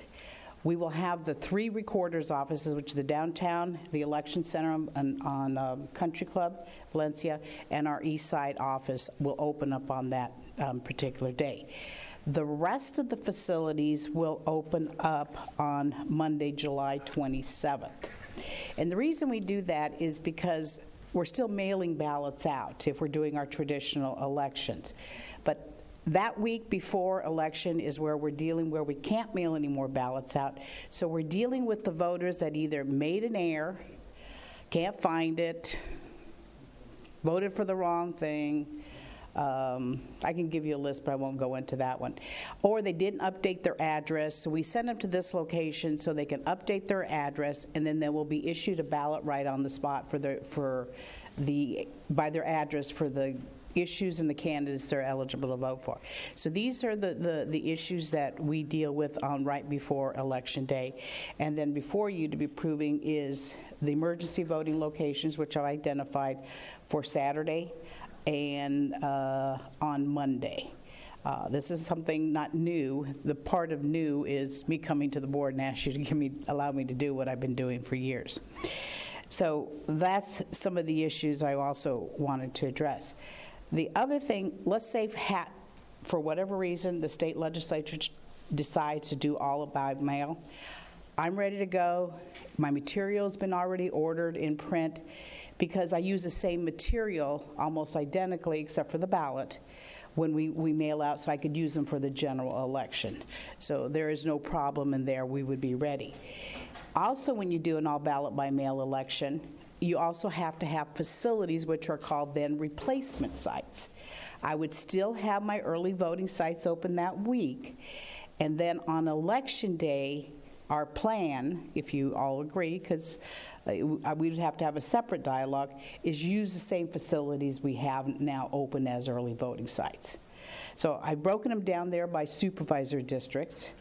And then I started doing simple things like I better start breaking them down by legislative districts too, and congressional districts, because there's no definite statute says that we must have a replacement, one single replacement site in every district. So in a city or town, like the city of Tucson, they have them by the wards. If it's a fire district, we have something in a fire district. But this would be a county-wide. So we have to look at a little bit more broadly as to how many replacement sites we would have. Okay, and so Pima County is ready to go either way. If the board decides they would want some additional sites, we have about 4 more BOD printers available. We would then have to go back and look and say, okay, where do we go? Now, as far as on the TO Nation, that is going to be a full site, just like we have in the city. We've already hooked up, we've already tested it for security, because security is the main thing, and the TO Nation has been wonderful. So we're already working with conjunction with them to set up a early voting site today, but it will be a full early voting site. That means their employees, no matter where they, because a lot of people live here but commute there, so they could use that facility too. So when we talk about an early voting site, you don't have to go into your address, where your location is or a replacement site. It'll take any voter within Pima County, because it'll print it right then and then. It's secured, it's attached to our database, which is secured. I don't want to get too much technical on this, but rest assured we've been working with Dan and his group and with the library on how we can do that and secure our data. Okay. Where I will need help from the board, and I've already spoke to Mr. Huckleberry, is that obviously, a lot of the people that we hire to help us are 65 and older. But I've also identified all the employees that have used to work for me and moved to other departments in the county that are already trained in signature tracking and already trained. So I will be reaching out saying, hey, can we utilize these employees? But we may also have to utilize other county employees to help us maintain the quality control out on making sure they're doing safe distances and doing that one, and also receiving the ballots dropped off at our early voting site, so the citizens don't have to get out of the car and come into the facility. So that's where I would need other additional county employees. It's not hard. So that's where we would need to work collaboratively to make that good and successful for Pima County. Mr. Chairman? Supervisor Miller. I just had a couple of questions. These are early and emergency Yes. voting location. What constitutes an emergency There is. in this case? It's, if a voter is coming in to do an emergency voting, they now have to sign a form. They don't have to give us a reason. It's not subject to the public records request, but it's whatever the state of the mind of the voter, whatever they say the emergency is. Okay, so you have a form that is not public record. So the individual can come in. I read these statutes. They can come in up to that Monday and change and actually register to vote as well. Is that correct? That is incorrect. Okay, so I read that wrong. Good, that makes me feel better. So they have to be registered within that, what is it, 29 days? 29 registration cutoff for the primary is July 6th. Thank you. My LASIK isn't doing very good today. Yeah. So the question I have is, why wouldn't there be an early voting location at like the Oro Valley Library? Is there a reason that you didn't pick that as one of the sites to open? Because that's where my most vulnerable population is the seniors up in that area. And then also, I don't know if there's a place in Green Valley, if there's one down in there for the Good Shepherd. Number 11 and Okay, Supervisor Miller, are you talking about why we didn't have Oro Valley as an emergency voting site? As an early or emergency. It is. It is. Oro Valley. Item number 4. Number 4, and it says emergency. Okay, that's just for emergency. So it is an early but not an emergency? Correct. Okay. And, so what if an elderly person in Oro Valley had the situation where they couldn't? I guess that's where I'm getting at. They might have more emergencies than the rest of the population in that they're more confined, or they should be more confined and distancing. So I was wondering why we didn't have those available for the more at-risk population. Okay, Supervisor Miller, what we did on the map, and that's what we're having the discussion, would be at the Parks and Rec location, which would be number 5. And these facilities are already opened. So, if the board would want me to consider Oro Valley, I could consider Oro Valley as an emergency voting site.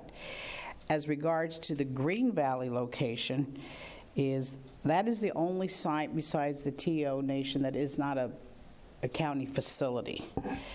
And that is a church. So we didn't pick that one. They would then have to come into Tucson for that location. Yeah, I just think the distance that the elderly population would have to travel in that case might be an issue for them, and I was just wondering if there's any way we could get them included. Okay, Supervisor Miller, we would have to go back to that facility because we do a contractual arrangement with them to see if they'd be amenable to us to be open on that Saturday and Monday. The Oro Valley Library? The Oro Library would probably be pretty easy because we're already there. Okay, so if we could include that, I think that would be good for that. And I would imagine you'd want your Green Valley folks to have a location because that's an extremely long drive for them. So is that the pleasure of the board? Well, we'd need to do that in the form of a motion Yeah. as well, just to codify that as well. Yeah. But let me ask, is there any comment either from Supervisor Bronson or Supervisor Villegas? Okay, I'm not. Just to be clear, I'm sorry, Chairman Valadez and Ms. Rodriguez, just to be clear on the ones that don't have a district, Mission Road Library as an example, that is only for early voting and not for emergency, right? And or it's not even on here at all, or we can add it, or I'm confused. And Ms. Rodriguez, I think what Supervisor Villegas is referring to, like Oro Valley itself doesn't have District 1 on it. The Mission Road Library doesn't have District 5 on it. Several of them don't have district, at least on the document that we have in front of us. I will provide an updated document where we break down all the districts. I have it on mine, but Mission Road Library is actually in Supervisor District 5. Oro Valley obviously is in Supervisor District 1, but I can provide you that whole breakdown by Supervisor District and by Legislative District. Supervisor Villegas, did that answer your question? Yeah. Okay. Supervisor Bronson, do you have any comment or question? Mr. Chairman, I was going to ask that on Supervisor behalf of Supervisor Bronson. The only one open there is Woods Library, which is on North First Avenue, and I would think that she might be interested in having at least the Wheeler Taft Library opened up for emergency.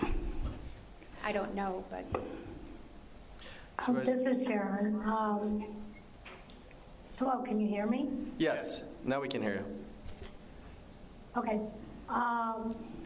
We could add the Wheeler Taft, but frankly, FN Rodriguez does a good job of understanding this. I will defer to her expertise.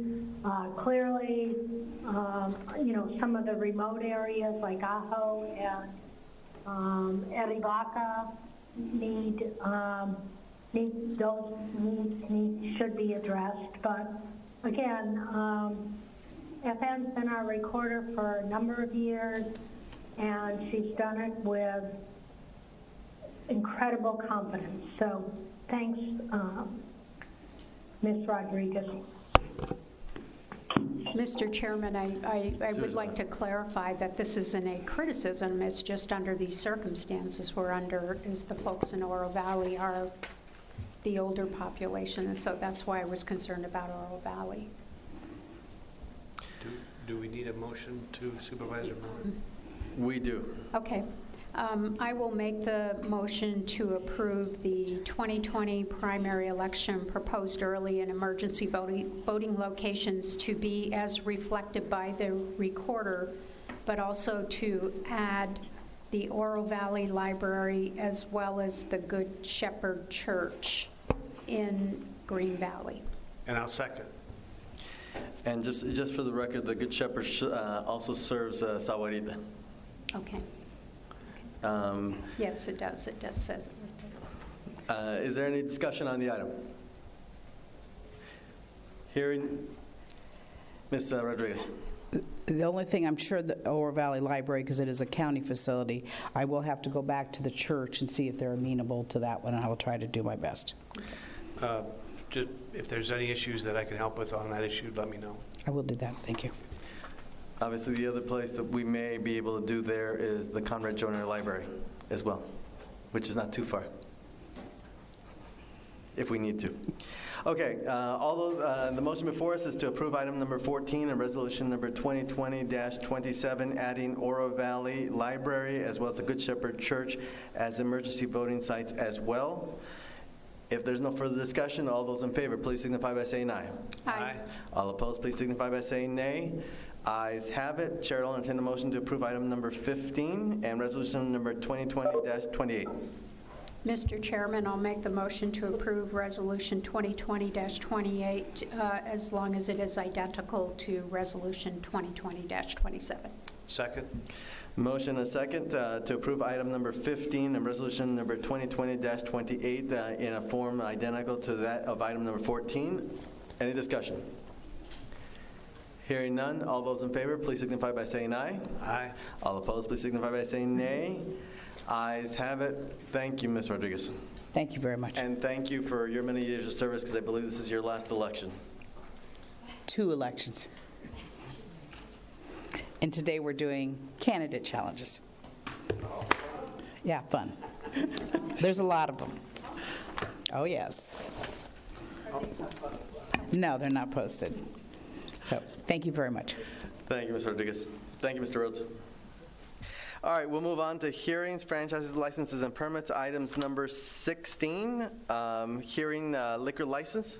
Mr. Chairman, I move to close the public hearing and approve the liquor license. Second? Motion and a second to close the public hearing and approve item number 16. All those in favor, please signify by saying aye. Aye. All opposed, please signify by saying nay. Ayes have it.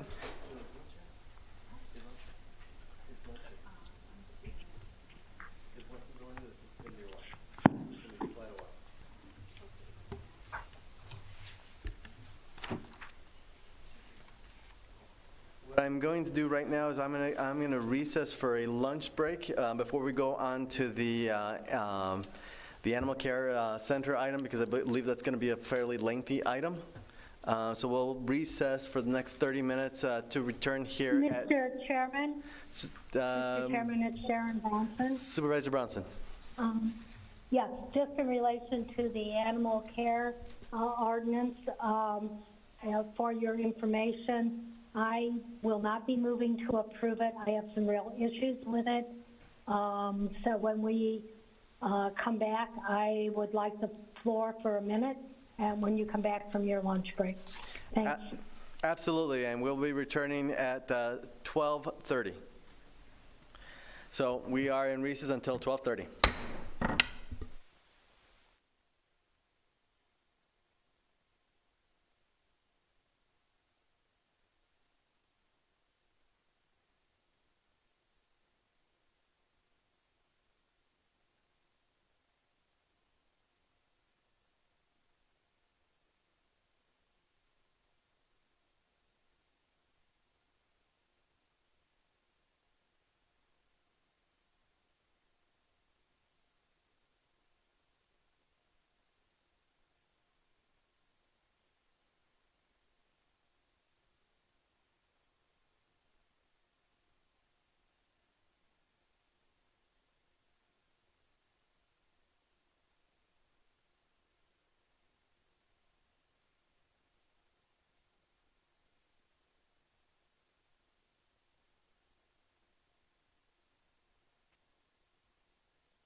Report, please.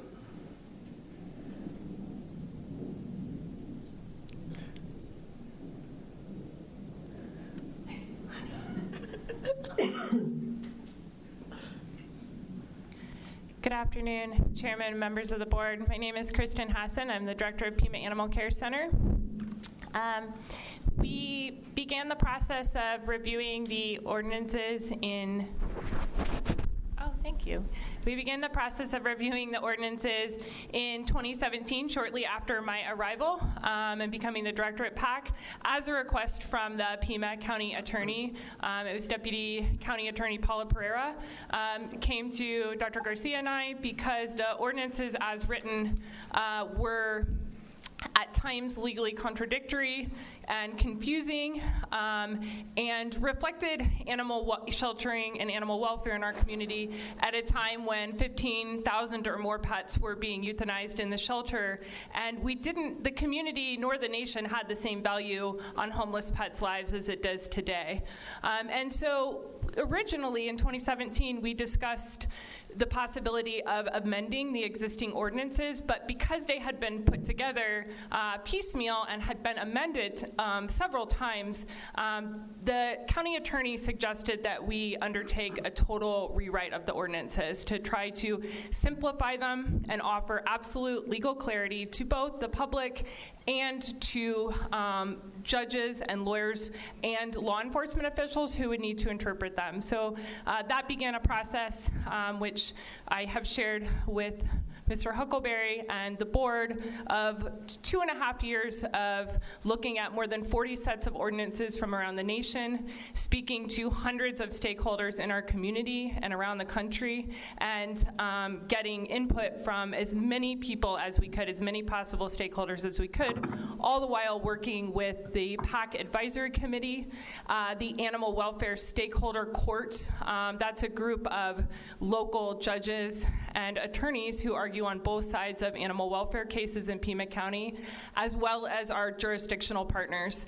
And so through that process, we have made significant modifications to the original draft, and we have created a draft that not only reflects the current status of animals in our community, but it also reflects the best that we could find from those 40 sets of ordinances, the input of hundreds of stakeholders, and it also increases transparency. It adds a reporting requirement so that the public knows more about the municipal shelter than it has in the past. So that what you see before you today is a result of that 2.5 years of work and the input of hundreds of community stakeholders, including our rescue partners, the PAC Advisory Committee, and the Animal Welfare Stakeholder Court. All right, and thank you for that staff report. I'm going to ask Supervisor Bronson. She indicated she had some comments on this issue. Supervisor Bronson. Yes, thank you. Am I on now? You are. Hello? Okay. Yeah, I have a few thoughts. Number one, the process is flawed and the product is flawed. I don't think there has been significant community input. I think if you look at the comments we have received, we've got some issues with heavy chains, with tethering, with the effective date of the ordinance and the definition of a dangerous dog, with dog tie-outs, and then my appointee to PAC, Ms. Kavanaugh, has significant issues, as does Jane Schwerin. So in terms of what a suitable home means, and so I think the process was flawed. I think the product is flawed, and I, again, applaud the effort, but I think we've got issues here. There hasn't been sufficient input. And at this point, I'm prepared to make a recommendation that we continue this item at least until September, involve the PAC committee more, and I'm sure we have several people on the phone who want to comment, but yeah, I will let them comment, but I think we should continue this ordinance, adopting this ordinance until we've cured the issues regarding process and product. Thank you, Supervisor Bronson. We do have two speakers. Let's go ahead and hear from them before we take any action or have any discussion, just because obviously they've spent a good amount of time to be on the phone with us. I'm going to tell the speakers right now that there is a 3-minute timer. I've had the clerk actually turn on the beep so that we actually know when those 3 minutes are up, as both of you will be on the phone and can only hear. So once it goes off and beeps, I will ask you to please summarize, and I ask you to please summarize as quickly as possible within 10 to 15 seconds at most. So first I'm going to ask Jane Schwering to please come on the phone and identify yourself, and you will have 3 minutes. Ms. Schwering? My name is Jane Schwerin. I urge you to vote no on the proposed new law because it repeals, omits, eliminates most of the excellent animal protection laws that are currently in the Pima County Code. Here is one example. By the current suitable home law, you, the Board of Supervisors, authorized and ordered the county enforcement agent, you ordered them to refuse someone who tries to adopt an animal if, for instance, that person is on PAC's Do Not Adopt list. This is a list of people who have been convicted of animal abuse, of cruelty, of neglect. They've been convicted. And this suitable home provision, by the suitable home provision, you have ordered that that person be refused to be allowed to adopt. This provision is deleted, omitted in the new law. And this is extremely important. The current suitable home provision is based on the fact that Pima County has the legal right to refuse. The legal right to refuse is terribly important. You would be giving up this terribly important right or not using it if you pass the new law, because the new law repeals the current suitable home provision. Your right to refuse comes from Arizona Revised Statutes 11-1018B. That's ARS 11-1018B. Another example, torture of horses and other livestock. Torture of horses and other livestock is prohibited by the current Pima County Code. The new law deletes that ban. It must be noted that the current law's protections of livestock was approved by the county attorney when these laws were passed. She approved these laws that include protection of livestock.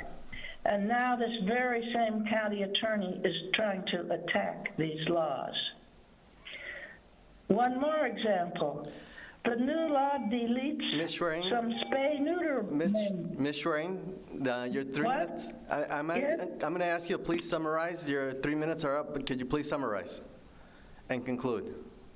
The new law deletes some spay-neuter mandates that are in the current law for dogs and cats and one for wolf hybrids. I really thought that all you supervisors were sold on spay-neuter, and indeed you were, when you passed all these spay-neuter mandates. Please keep them, but you would be voting against them if you vote for the new law. So please vote against the new law.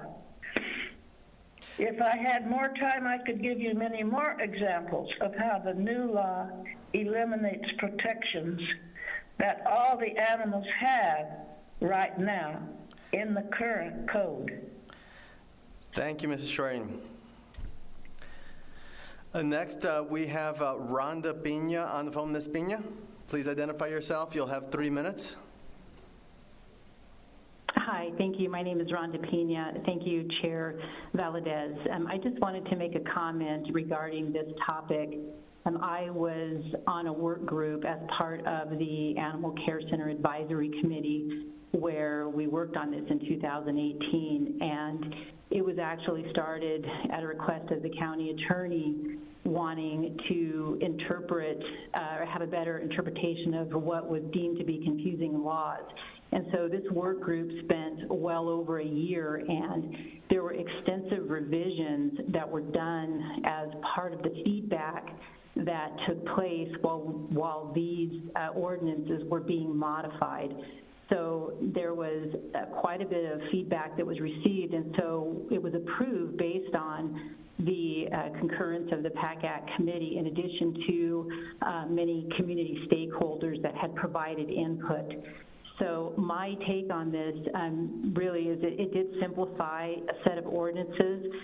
It was really done to provide legal clarity, and it also was a way to have clarity not only among lawyers, judges, the enforcement of the ordinances, but also for the public. One of the things that this ordinance does, or these ordinances do, is they include reporting requirements from PAC. So what that does is it increases the transparency for not only Pima County administration, but it also does for the public. So the public will be able to know exactly what is extracted from these ordinances when they're put in place. The other item that I think is important to mention is strengthening the ordinances.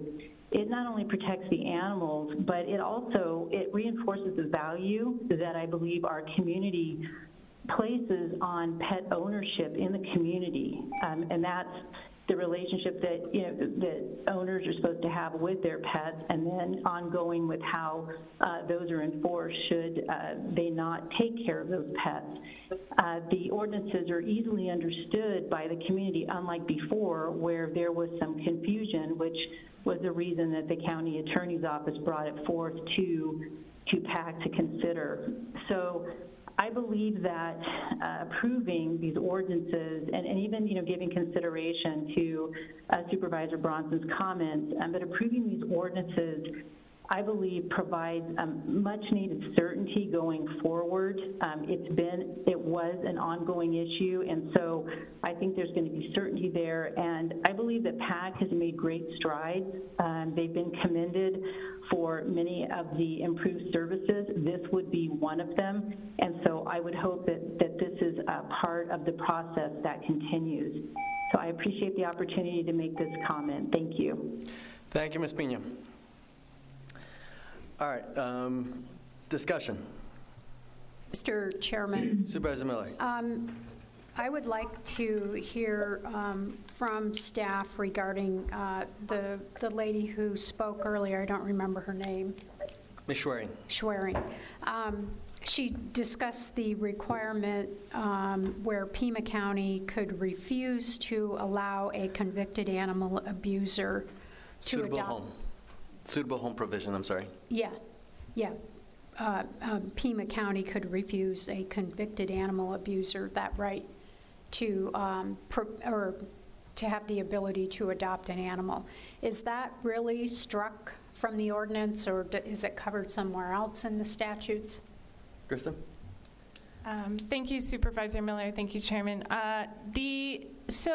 No, PAC still has a do not adopt list and still does refuse to adopt a pet in a case where it believes that will put the pet in danger. So none of that will change. The word suitable, and perhaps a Deputy County Attorney Pinckney can speak to this, but the word suitable was not a legally enforceable term, and so rather than use that word suitable, we actually just clarified the definition of what a non-suitable home is, or what cruelty and neglect to animals is, and he can speak to that further.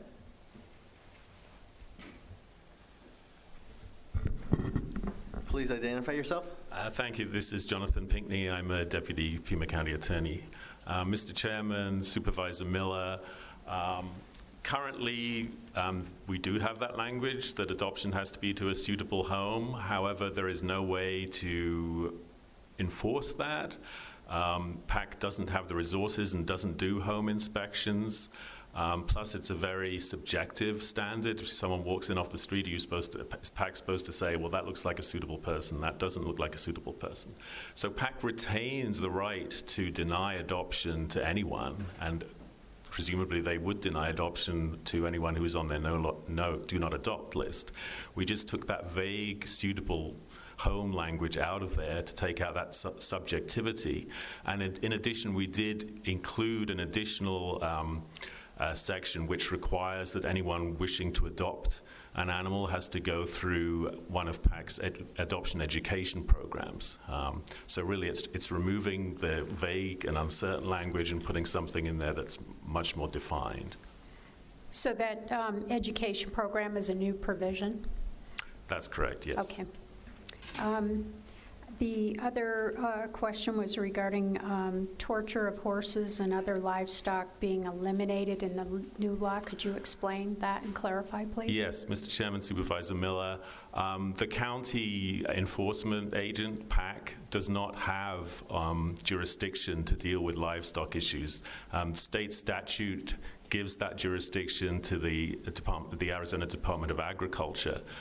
Similarly, it gives jurisdiction over wild animals to the Game and Fish Department. So those are not areas where PAC is legally able to get involved, regardless of what the ordinances say. I mean, the ordinances could make up anything you like, but if there isn't the legal authority behind that or the constitutional authority, the ordinance is meaningless. And there are other, I can give examples of other things in the current ordinances that are, for example, unconstitutional. There's a provision in there that says if PAC officers see a violation of an ordinance in plain view, they can go on someone's property and remove that animal, which is clearly contrary to the Fourth Amendment. And our ordinances don't trump the Fourth Amendment, and they don't trump the state statutes either.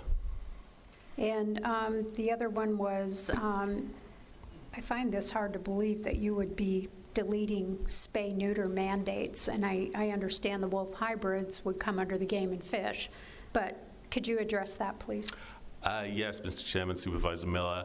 The spay-neuter requirements are still in there. It still states that any animal that is adopted out by PAC has to be spayed or neutered unless there's a medical reason not to do that. That actually is also state statute, that any animals that are adopted out have to be spayed or neutered. Okay, and I did note the reporting requirements, and as identified by Ms. Pina, and I think that's great. I also had a question. I know it goes to the advisory committee whenever they meet, and then I just wondered if we could get that report to the Board of Supervisors as well. And you probably will have it up on the website, right? And so we can access it there. Chairman, Supervisor Miller, yes, we will. Okay, and the final question I have is,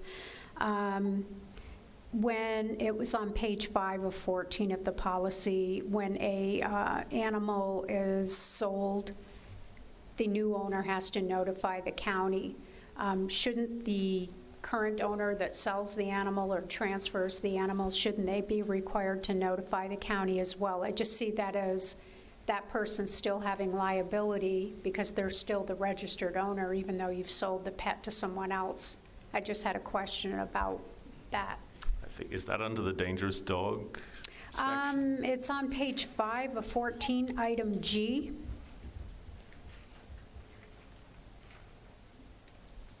It said if there is a change in ownership of a registered dog, the new owner must have the registration transferred to the new owner's name within 30 days. And I just wondered if maybe we might add that the previous owner might notify the county so that their ownership is that information is transferred. You might have 2 avenues to get that information done quickly. Mr. Chairman, Supervisor Miller, I don't see any reason why we wouldn't be able to do that. I think it makes it a more robust process, so we guarantee that you're going to get that information at least from 2 different sources. Supervisor Christie? The board was provided in its background material late yesterday a before and after column for the fee structure, what they were and what they are proposed to be. The proposals were incomplete and had gaps in them and really were kind of confusing. I'm wondering, would it be possible to get a refreshed, more finite version of them than what we were given? Something similar to. Oh. Is this I didn't get one. Oh, okay, all right. That's the quickest service I've ever done. Thank you, Supervisor Miller. I had the same question. Thank you, Supervisor Miller. My other question, just for clarity, there are like two commissions or boards that oversee PAC activities. There's the PAC Commission, correct? Or what's the term? PAC Advisory? PAC. And isn't there another one, too, that has interaction with PAC that's also in an advisorial capacity? Kristen? Yes, Chairman, Supervisor Christie. There are two groups that PAC engages with regularly, and that were consulted for this process. First is the PAC Advisory Committee, and second is the PAC Jurisdictional Partners. So the ordinances were brought to the PAC Jurisdictional Partners on November 7th for review, and this includes Oro Valley, the City of Tucson, the City of South Tucson, and they were brought to them at that time for review and input. They are also, notably, the jurisdictional partners are all governed by their own sets of animal ordinances, and so PAC officers actually, they implement all of those and carry out all of those ordinances depending on the jurisdiction that we're working in. And were there votes taken by both of those organizations as to approving or denying the new fee structure? Chairman, Supervisor Christie, there were was a vote taken by the PAC Advisory Committee, which Rhonda Pina, who spoke, sat on at the time. They did vote to move the ordinances forward for consideration by the board. The jurisdictional partners do not vote on items. They discuss them and then bring up any concerns, and there were no concerns brought forth by the jurisdictional partners at the time of discussion. And the PAC Advisory vote, how did that shake out? The PAC Advisory Group met for over a year. So the PAC Advisory Committee formed a subcommittee, and that subcommittee met for over a year between 2018 and 2019 and regularly reported at the monthly PAC Advisory Committee meetings.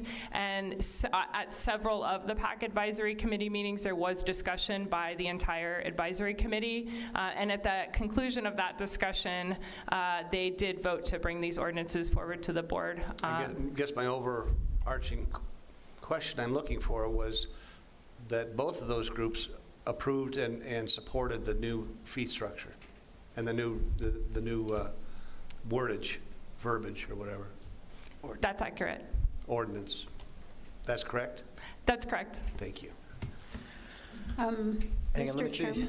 Do either Supervisor Bronson or Supervisor Villegas have any comments or questions? Okay, go ahead, Betty. I was just going to say, thank you, Chair Valdez.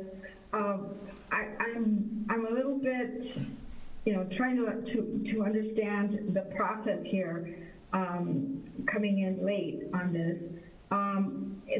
So we have an advisory committee, and do we have appointments on that advisory committee as supervisors? Kristen? Supervisor Villegas, yes, we do. PAC, the board do all have representatives on the PAC Advisory Committee that are selected by the board members. Okay. It's my understanding from staff that we have not spoken with our appointee, and we weren't even sure we had one. So I would like to have a little more time to really look at this and see what the discrepancies are according to Ms. Schrain. And also, I had a real issue with the livestock portion, because my understanding from staff as well is that the Department of Agriculture does little, if nothing, to work with abused animals, livestock animals. And so I'm sure that was one of the reasons that we took this on initially. But if we don't take this on, then, and the Department of Agriculture doesn't do anything, do we have any way of making them, you know, or can we enforce anything on here for abused horses and animals, or livestock? Because that's really concerning. And let me ask our county attorney to please opine on that. Mr. Flack. Thank you, Mr. Chairman. Mr. Chairman? Can't hear you. Green light's on. Oh, there we go. Okay. Thank you, Mr. Chairman. So we can't make the state departments do anything, but one thing we did confirm in this process is there obviously are criminal provisions involving animal neglect that do extend to livestock, and that's enforced by law enforcement and can be brought as criminal charges, and the Sheriff's Department confirmed, you know, they have folks who are assigned to investigate these cases and bring them when it's appropriate to do so. So even if it's true, I mean, I don't know the details about what the state does, but even if there is limited action being taken at that level, there are other avenues of dealing with that kind of situation. Supervisor Thank you. Did that answer your question, Supervisor Villegas? With the livestock portion, but I'd still like to have a little more time to. I know it's been 2.5 years, and I appreciate all the work that's gone into this, but another few months. Obviously, the advisory committees are not meeting, or maybe they can meet with Zoom, but if we reenact their commission, I guess, our advisory group, if we have to do that. But I think that I'd like a little more time just to be able to talk with our appointee and get a better feel for the provisions that were deleted and the ones that were added, to make sure that everything that Ms. Sherwin, her concerns are actually still they're valid concerns, and I just like an opportunity to review them. Thank you. Supervisor Bronson. Yes, and I have some very real problems with the ordinance, because I believe that by removing from the ordinance the term suitable homes, and it doesn't give the Board of Supervisors any control over this, and transferring it to an internal department leaves this vulnerable to changes every time a new director comes in. So I think that's a huge issue. And I appreciate, as Supervisor Villegas has said, the time and energy that was put into this. But then again, I look to the, as we saw from the information we've gotten, looking at heavy chains, and as the new ordinance does, I think an eighth of the dog's body weight. How would any of us, depending on our body weight, like to have a 5-pound chain around our neck? So I think that's a problem. The tethering and the tie-outs are problems. The effective date is a problem. The definition of a dangerous dog is a problem. The section is ambiguous. It lacks standards of proof. beyond a reasonable doubt and does not specify whether the state or defendant has the burden of proof. So, again, I agree with Supervisor Villegas. I think this doesn't have to happen today. If we could continue this until at least September, given the COVID, we don't know when stakeholders can meet, when the advisory committee can meet, but I think this needs serious further discussion. That's my view. Mr. Chairman? Supervisor Miller.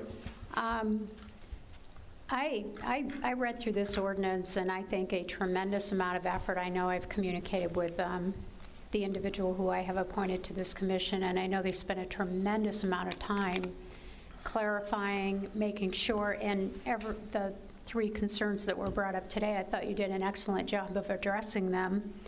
And I think that 2.5 years of effort has gone into this, and I commend you for all the hard work. I know how much you've done on this.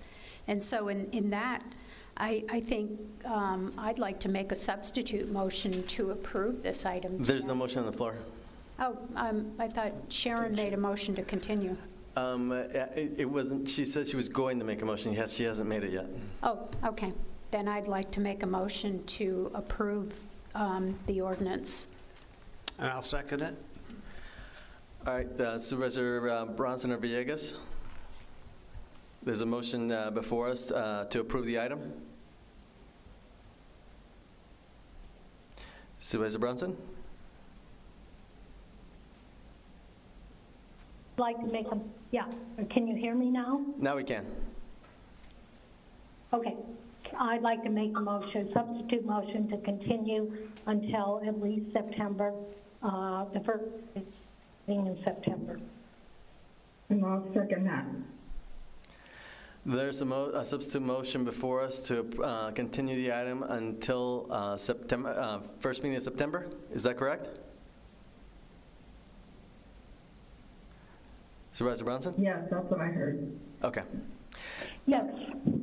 Let me ask staff, is there a reason that, would there be an issue or hardship that would be created by continuing this item until September? Thank you, Chairman.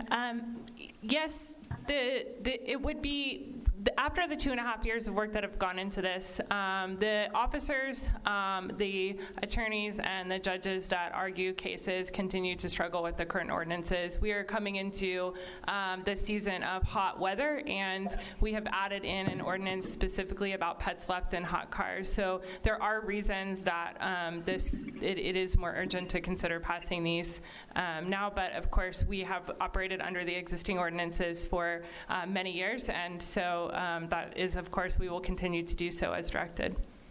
Thank you. All right, any further discussion on the substitute motion to continue until the first meeting of September? If there's no further discussion, those in favor signify by saying aye. Aye. Aye. All those opposed, please signify by saying nay. Nay. No. By your vote of 3-2, motion carries. The item's been continued. Now, considering we've got item 18, is that, should we continue that accordingly as well? Thank you, Chairman. Yes. Okay. Chair would entertain a motion to continue item 18 and ordinance number 2020-12 to the same date as the prior item. Mr. Chairman, I just wanted to, there was no one closed the public hearing on this. Oh. Yeah. I'm sorry, I will close the public hearing and amend my motion. Okay, Chair, I'll take it as having been closed public hearing. On this one, there's a motion, I'll second, to duplicate the continuance of item 18 and close the public hearing to correspond with what we did on item number 17. Is there any discussion? Hearing none, those in favor, please signify by saying aye. Aye. All opposed, please signify by saying nay. Nay. No. By your vote 3-2, motion carries. Now we'll move to the addendum agenda. Board of Supervisors sitting as other boards, Board of Deposit, item number 5. on the addendum agenda? Chair would entertain a motion to approve the item. Also move. Motion and a second. All those in favor, please signify by saying aye. Aye. All opposed, please signify by saying nay. Ayes have it.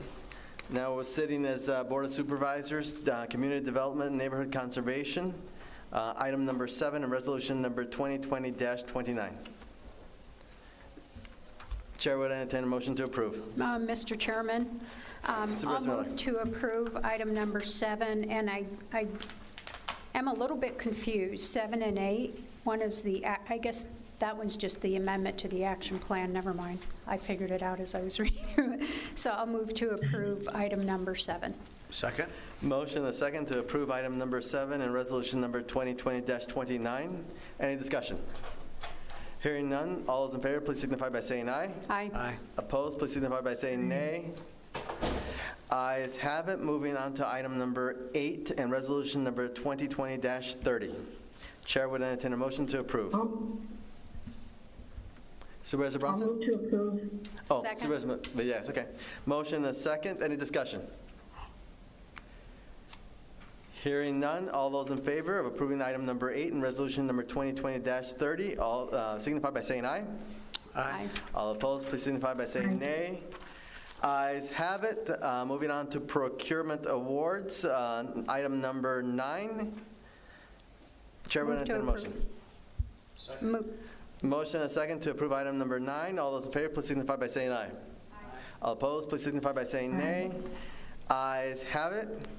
Item number 10. Move to approve. Second. Motion and a second to approve item number 10. All those in favor, please signify by saying aye. Aye. All those opposed, please signify by saying nay. Ayes have it. Contract and award, Community Development, Neighborhood Conservation, item number 11, and if no one objects, 12. Move to approve. Second. Motion and a second to approve item 11 and 12 on the addendum agenda. All those in favor, please signify by saying aye. Aye. Aye. All those opposed, please signify by saying nay. Ayes have it. Community Services, Employment and Training, item 13, 14, and 15. Without objection, Chair will entertain a motion to approve. Move to approve. Second. Motion to approve item 13, 14, and 15. All those in favor, please signify by saying aye. Aye. All opposed, please signify by saying nay. Ayes have it. Grant application and acceptance, items 16, 17, 18, 19, if no one objects. Move to approve. Second. Motion to approve items 16 through 19. All those in favor, please signify by saying aye. Aye. All opposed, please signify by saying nay. Ayes have it. And we've got boards, commissions, and/or committees, item number 20 through 26. Move to approve. Second. Motion to approve and a second. All those in favor, please signify by saying aye. Aye. Those opposed, please signify by saying nay. Ayes have it. This board not having any more business before it, this board stands adjourned.